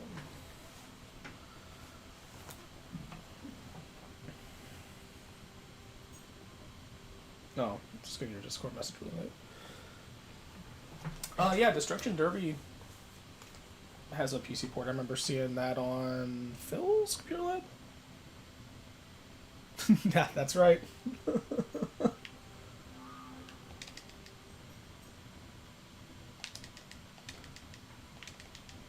Ow.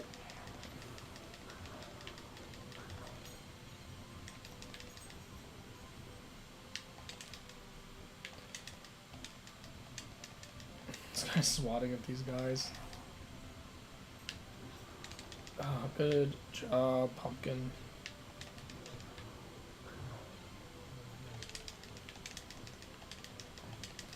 I think what this means too is that, like, when you come out, you could play as one of the characters that we're already leveling and working with, which is kind of nice, because what that means is we're not starting over, you're not having to level up your own character or something.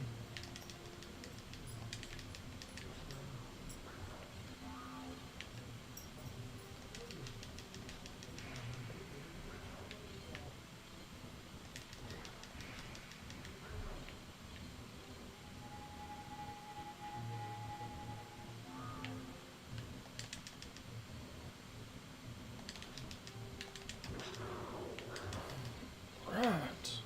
Swatting bees.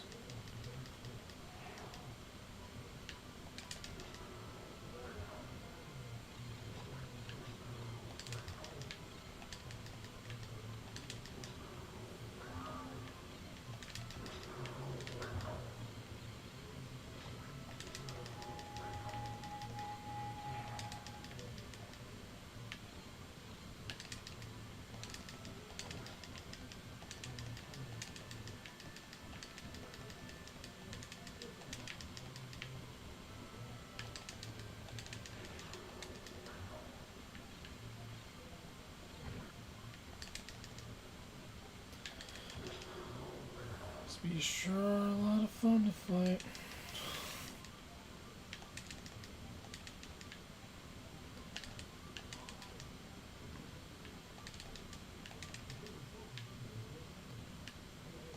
Oh, I bet that statue over near the beginning of the this area, I bet it's a teleport, and then this thing by the boss is the other end of that. So it's like a quick way back.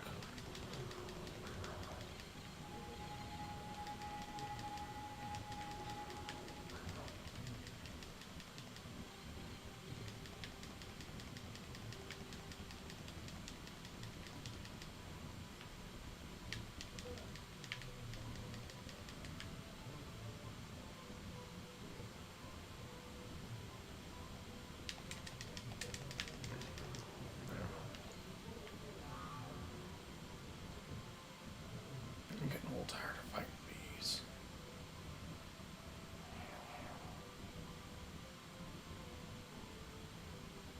Ooh, we're getting some slowdown now that we're back by the woods.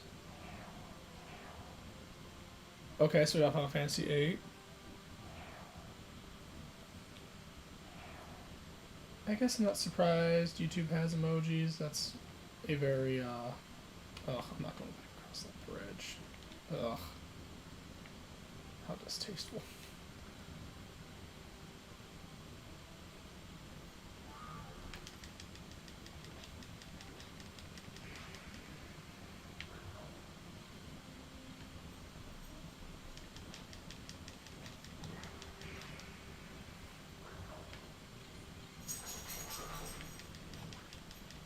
Fight bears all day long. Spray the bears at first.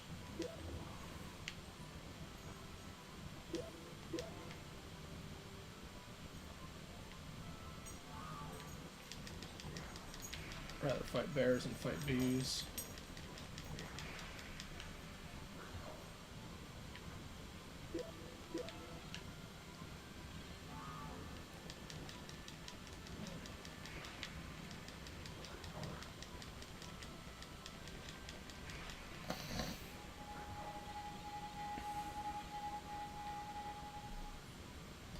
Yeah.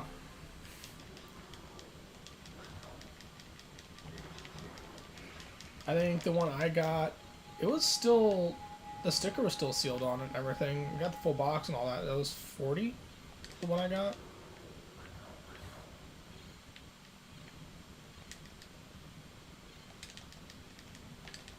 So I got a pretty good deal, and I was like, yeah, I'll buy it. Actually, no, it might have been 70. Yeah, it might have been 70.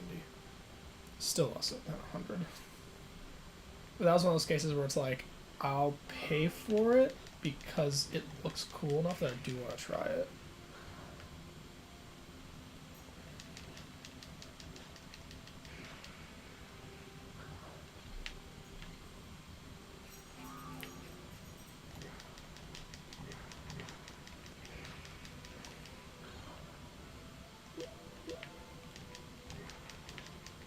I wonder if it is more economical just to get it on PlayStation and get it on PC.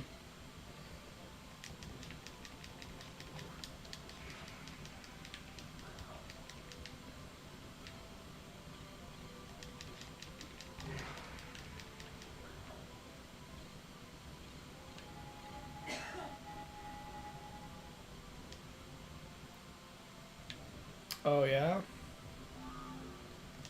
Was his video like, OMG, I can't believe that all these bad controllers exist. What were they thinking? Or was it actually like kind of a tasteful video?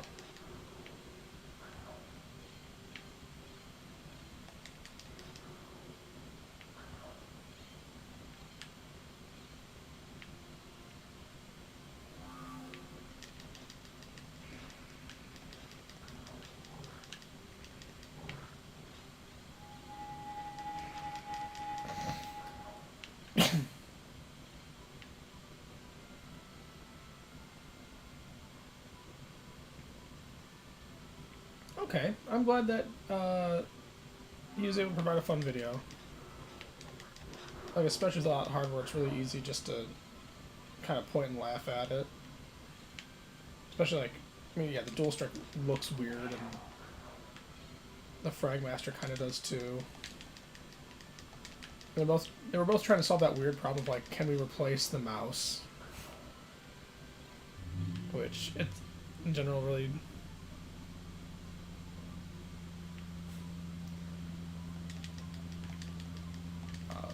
I remember, like, I'd seen an ad for the Fragmaster in a retro computer magazine, and I was like, oh, that actually would be kind of neat, having, like, a built-in joystick trackball. But then I saw recently someone reference it. What is it doing? Oh, I resisted. Cool. And they were commenting how it was kind of cheaply made and everything.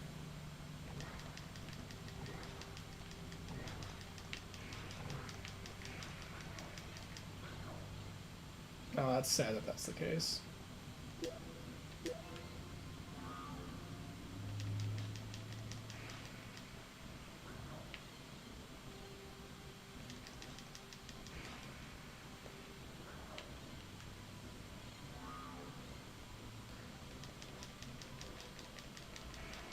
I don't remember if I actually got around to trying the dual strike. I might have tried it once, like in Half-Life.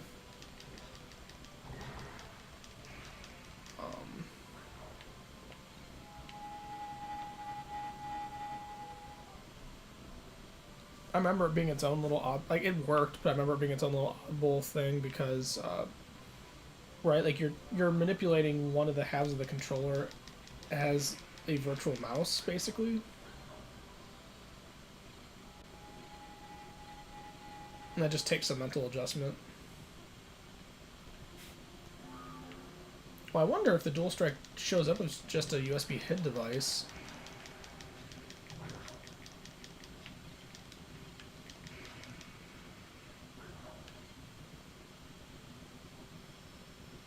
Because if it shows up as like a virtual mouse device or something, like, then yeah, it'll work on a lot of operating systems out of the box.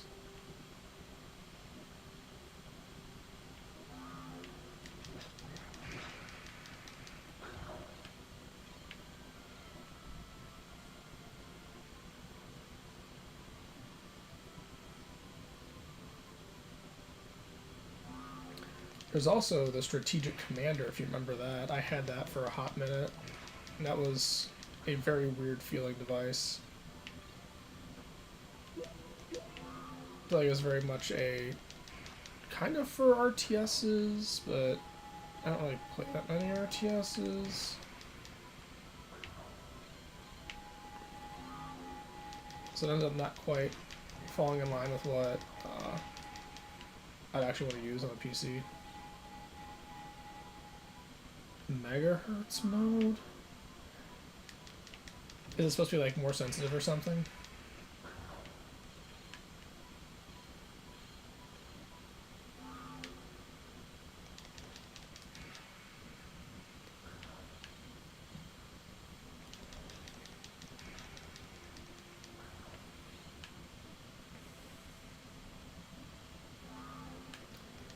I mean, a megahertz mode definitely sounds like an executive slash marketing thing more than a nice product feature. Dude, you put that in there, gamers are gonna love it. They'll eat that shit up. Gamers are all about the high performance lifestyle. Products to them are more than just utilitarian. It's an expression of their own specialization. And they come to expect that a gamer level product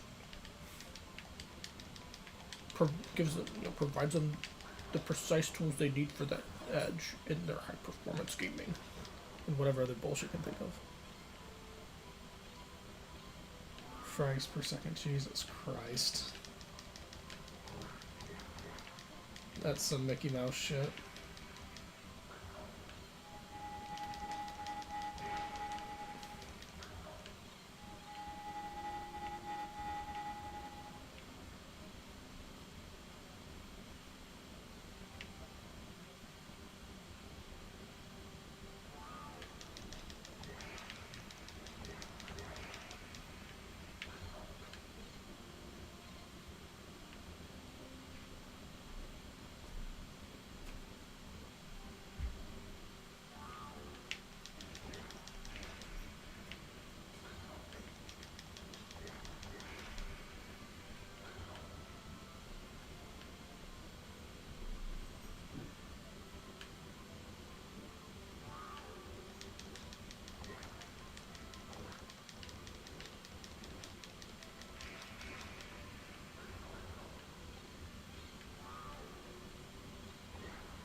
I feel like where we're at in the map, it's less likely to spawn the bees.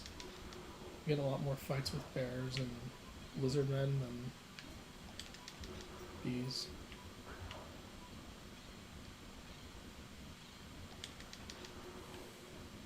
It's kind of funny. This is like stats for this or for these characters. You're like, oh, that's kind of D&D like, and you see that the boss is a bugbear. You're like, oh no, this is straight up ripping off of D&D. Good job.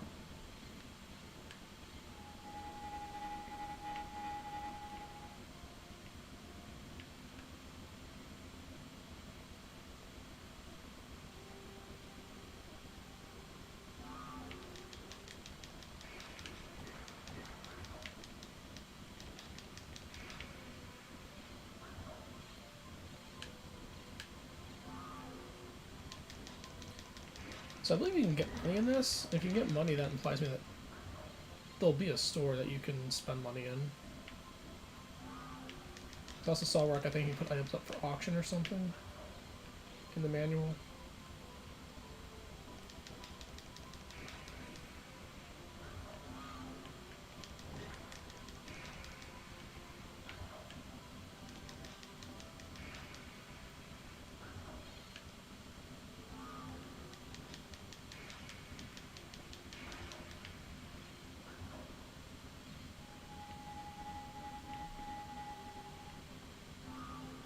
Ooh, that's interesting. I do have Breath of Fire 3 and 4 on PlayStation.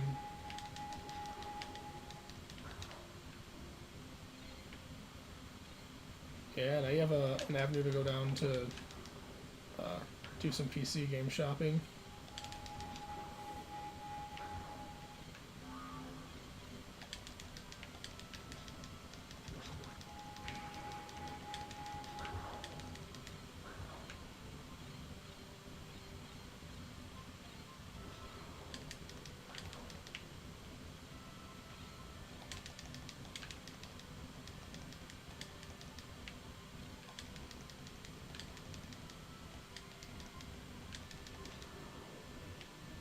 I want to say the purple crystals are the experience, and the blue gems are money.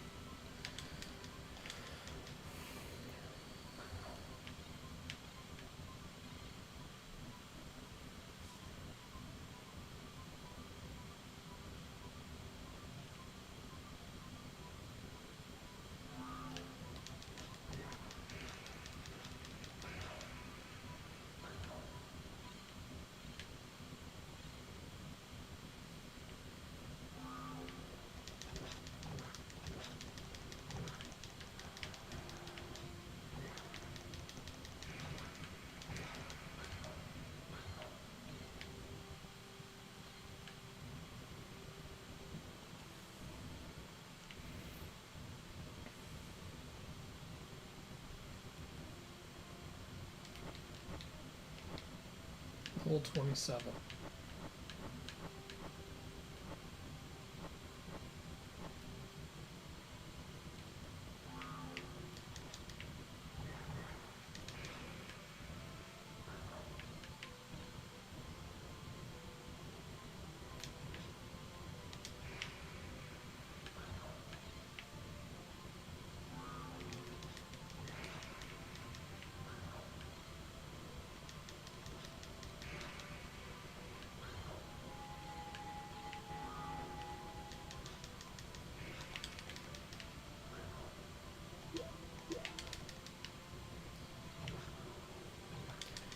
Having, I don't know how I feel about having the varied party in single player. Because, like, there's a lot of micromanagement if I were to do it myself, and I don't think the AI is good at healing my fellow party members. And here's where it all comes to a head. If I'm playing solo and I'm not micromanaging all the characters, then I'm just basically doing all the work myself with my main character, which, you know, in this case is our dwarf Darth. I do that, then I have some healing items on me, but otherwise, yeah, there is Power Slave. That, I mean, you watched Civi's video on Power Slave, so you should be aware of what's going on there. But, like,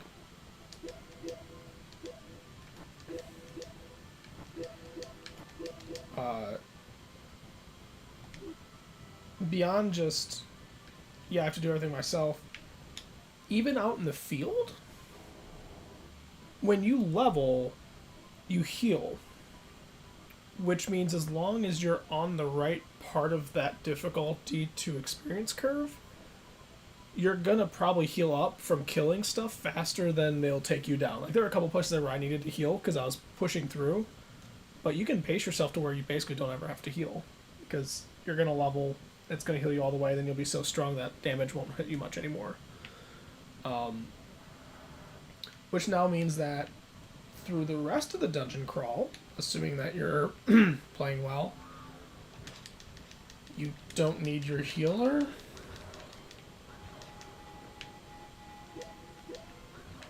Which puts you in a weird position. Also, like, it, and maybe it gets it, the story changes as we go into more advanced dungeons. But like right now, I have a lot of healing items, and I'm not using them because I'm leveling.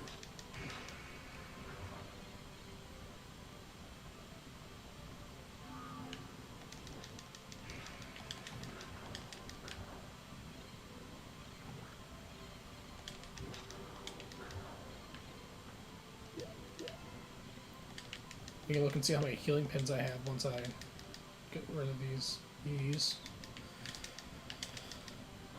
Bees.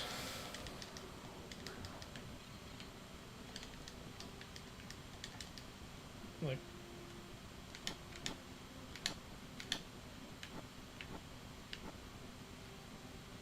I have 9 healing pins.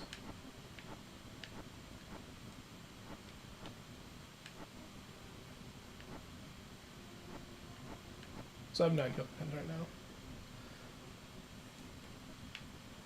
I guess we'll go see how we do against the bugbear. We might just die again. Oh yeah, those trees drop the frame rate.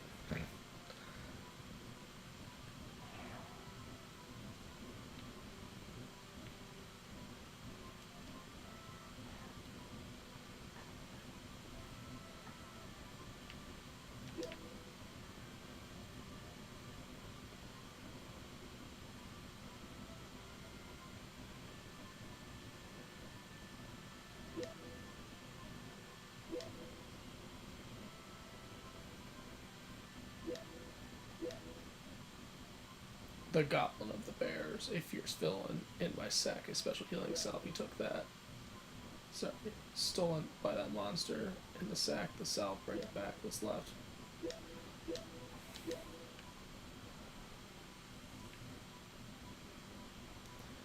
And it's a bit of a bummer that it's so difficult to get the multiple party members doing stuff, because like they have varied skills and stats, all the things you would want.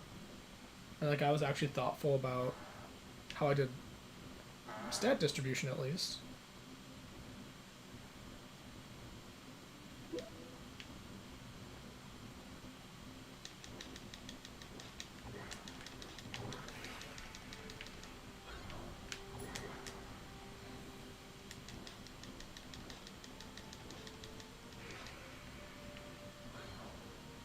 Okay.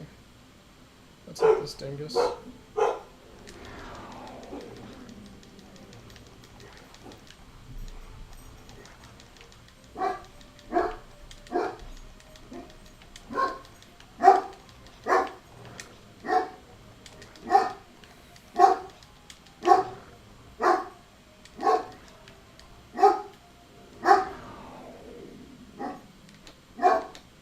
Hokulea. It's enough.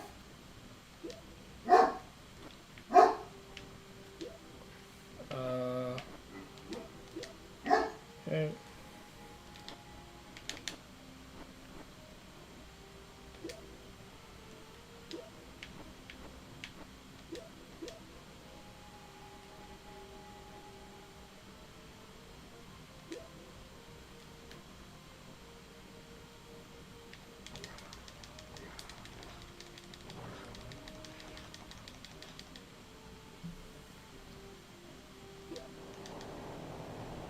Yeah, lovely.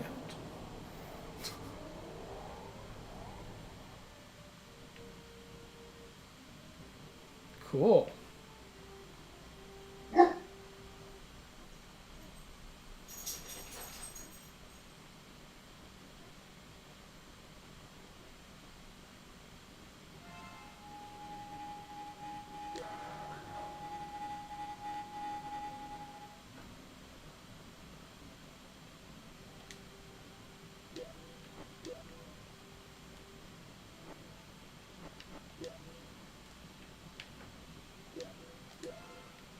Okay. So we got the object.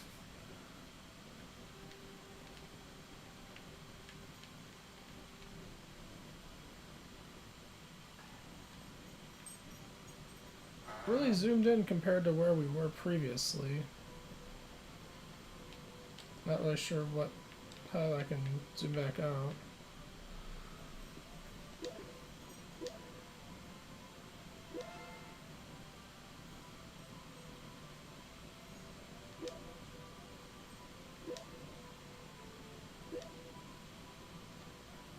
You monster.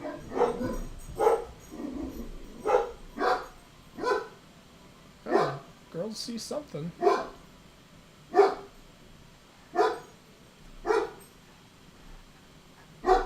I'll see what the pups are barking about here in a bit.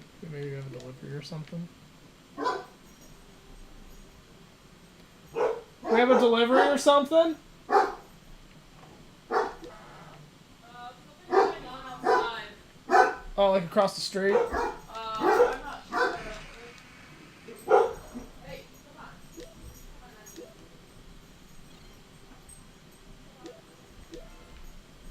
Oh, it's an ambulance, I think.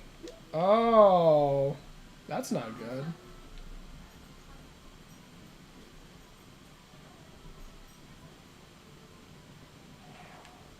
Oh, it's not wrong.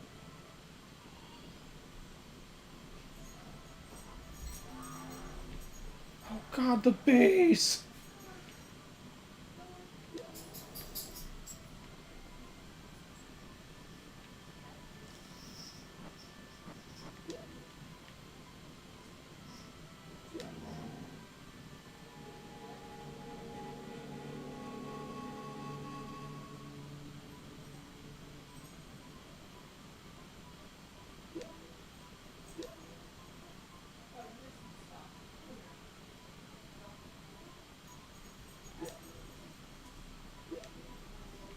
Oh, wait for that teleporter.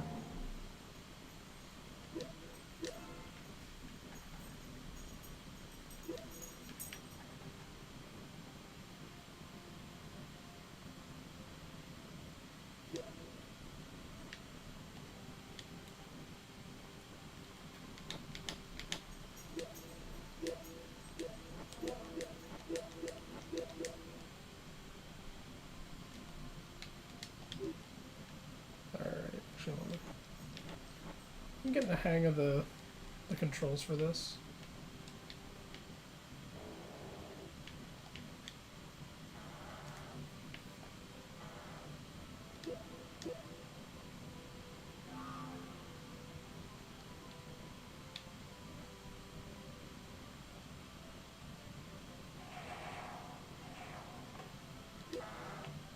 Yeah, I think there's probably keybinds to pan the camera out.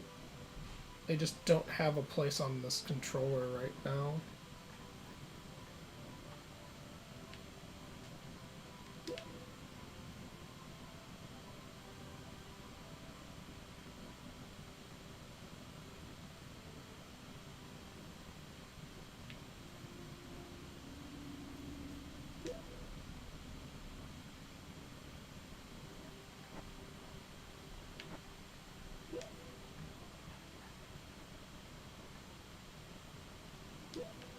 Cool. I like that. Then we can go back and not go through the swamp.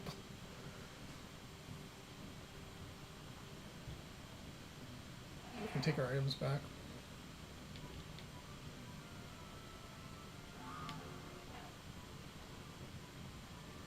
No, now we're all stupid levels. I feel kind of dirty just grinding my way through that boss, but that's the name of the game.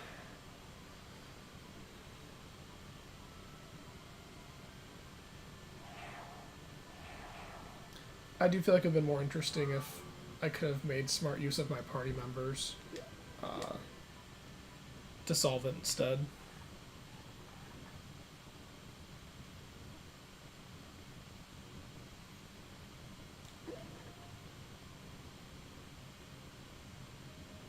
I think I can save here.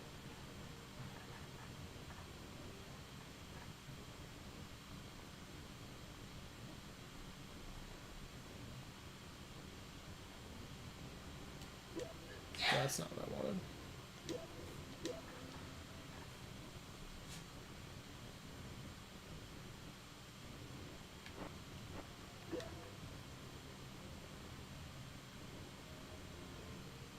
I like these little splash screens they have for the different locations. That's pretty neat.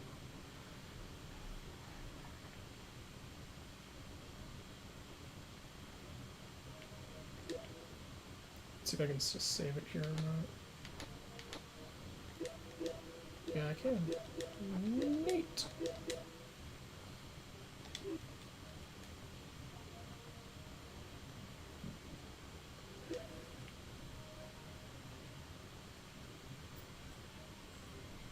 Is our room? Yes.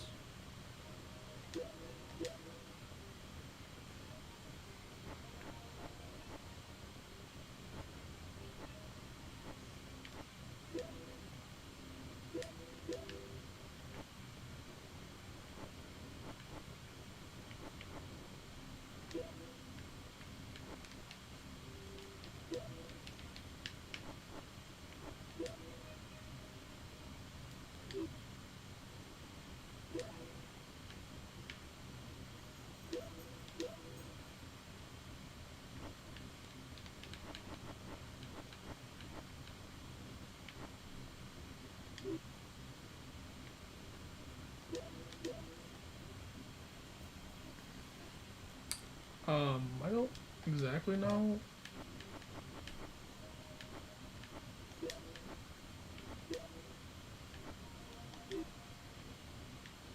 How this works. So those are there. What does the stock box do?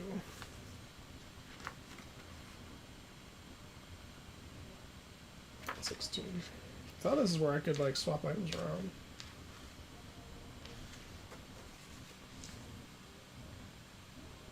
Where you can store some of your items. Your items. You can store items by touching the stock box. Okay, stock box will appear after the player's character is displayed. Items located in white or those currently carried by the player character. Items displayed in blue are stored in the stock box. Ah. Press X to mark items either restored or removed. Okay, that makes sense.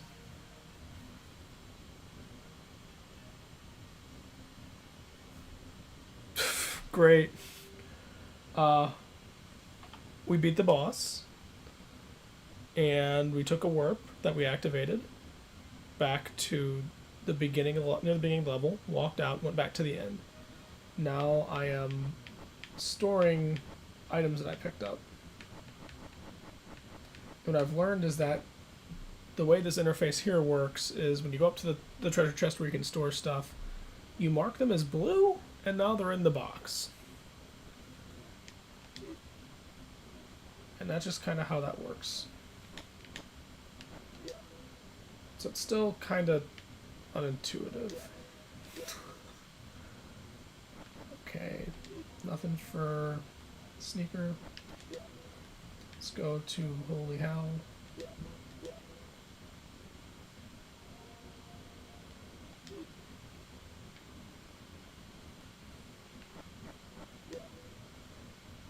So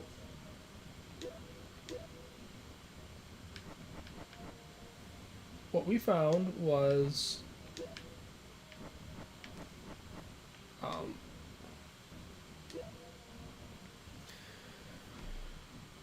that we got a special key from the woodcutter, or from the woodcutter's sack, because it had the healing cell for him, but we were too late. He died. We got a special key, and there might have been something else in there. The special key opened one of the other chests in the basement of the woodcutter's house that we couldn't open previously, and that had a special MacGuffin that activated the warp back at the clearing. So once that was activated, we go back to the clearing, go through the warp, and then, right, it's a warp that takes you away from the boss and back to the beginning of the dungeon, basically. So that's what's going on there. I guess.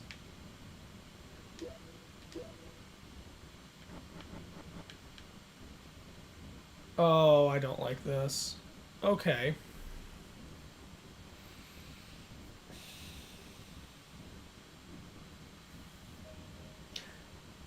I can't see items stored by other characters. There is no trading of items as far as I can tell. I was hoping I could throw something in the store box and then pick it up as someone else. Nope, I see my stored items for my character. That sucks. That sucks a lot.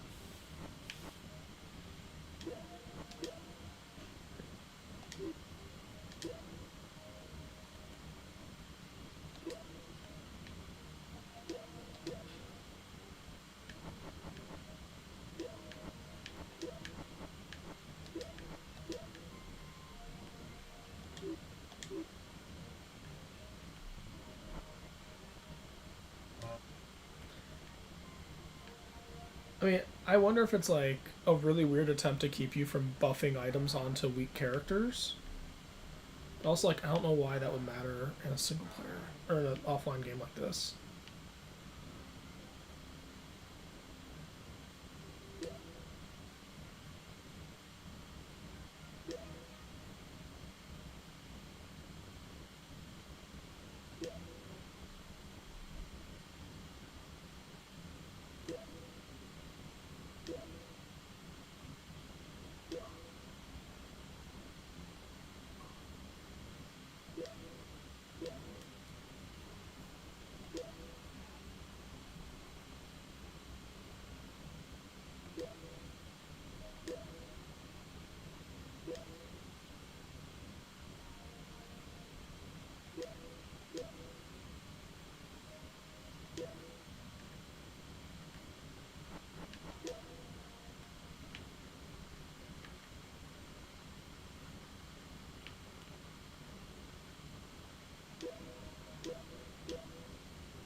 Source HP maximum. Resurrects the dead, that's cool.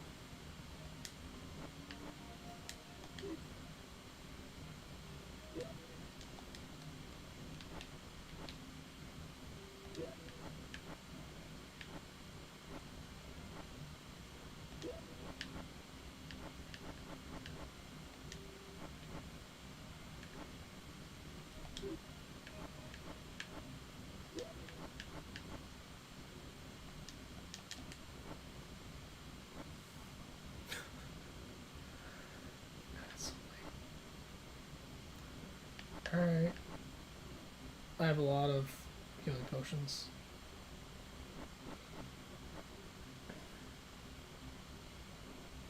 That's so weird.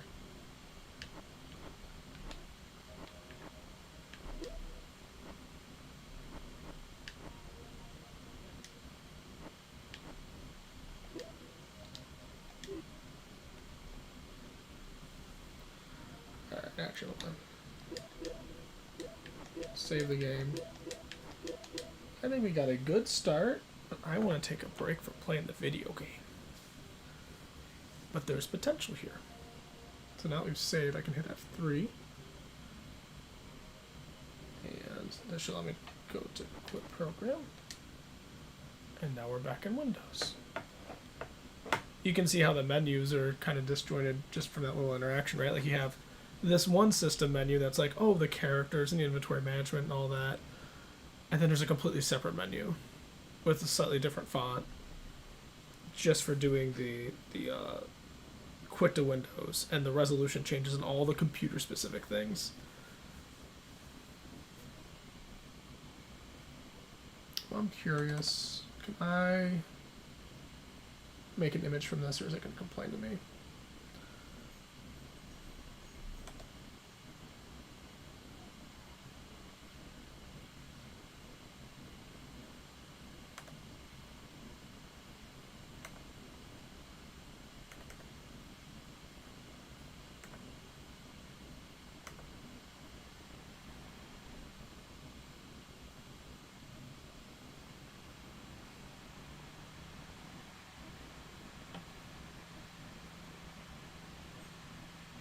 It's kind of fascinating in a weird way how this port works.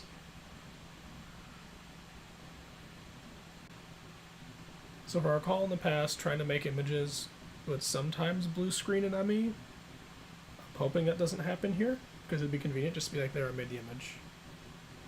Now, I don't have to put it at the disk.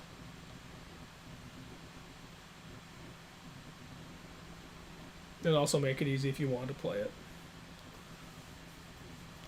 It also makes sense with it being a console port why the multiplayer is local.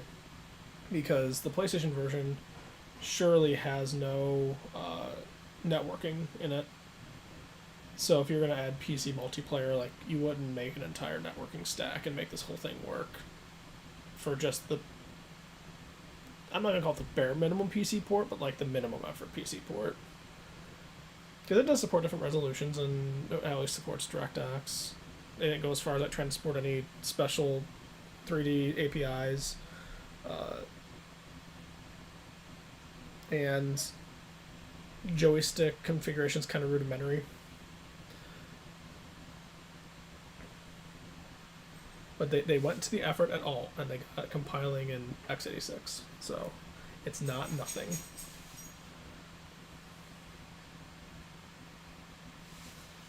I'm kind of curious what this is going. What Breath of Fire 4 looks like for PC.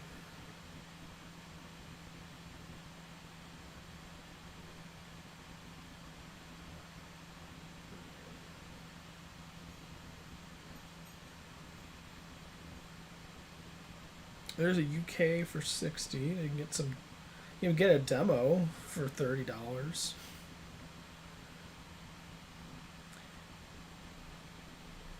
It doesn't. I mean, you say 30 to 50. I guess, yeah, closer to 50 because I'm There's not a lot out there for it, but what I am seeing, like, it's 30 before shipping, and then shipping brings it to 50. And then there's one here that's like listed at 60 with $20 shipping from Australia.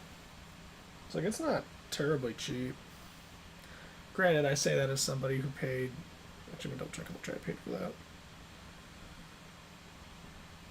Yeah, I paid 80 for Blaze and Blade. How much is Blaze and Blade PlayStation version?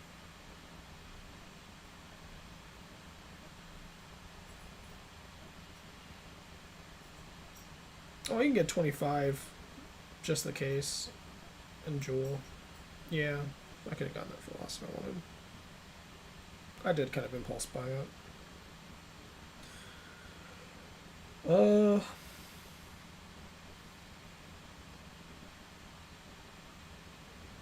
Was there an American PlayStation release?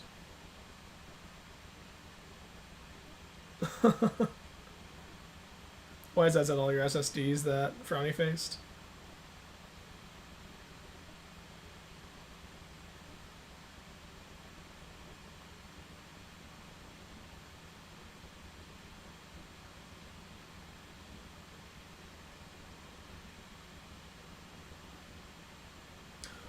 Oh, I see. Blaze and Blade did not release in the States on PlayStation. It released in the UK. That makes sense. So part of what makes this PC version interesting is it's technically the only United States or North American release of the game. Weird. Cool. Oh, I see. I mean, I'm good. My SSDs are doing what they're supposed to do. You've got like 5 other Armadas. So presumably you can use it in one of those. There's the case for it.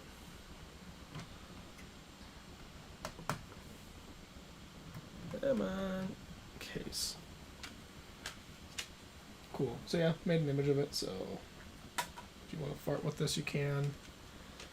Let's also real quick peruse the save files and see, does Blaze and Blade write the character data in like a text file or anything? It's like, could you play and bring in characters and then we throw them into my game?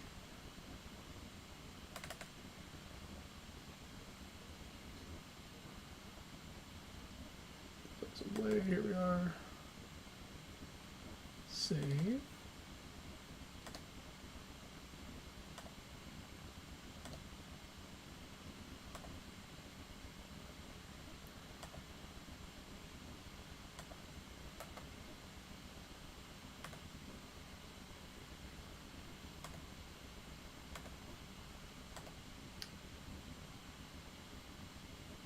That's interesting that, well, it's obviously binary data, but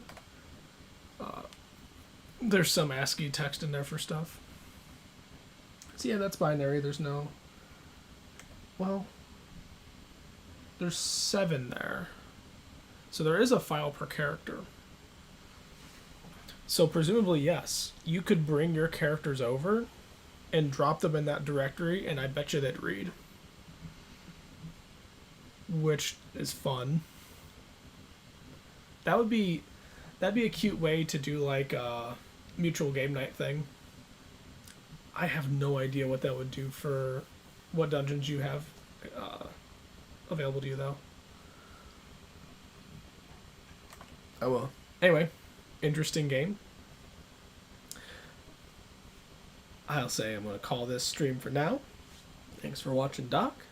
Hopefully my promises of a successor to the oddball but intriguing JRPG exploration has borne fruit and paid off. Yes. I mean, I'd have to figure out the binary format. Or there's probably a checksum on it.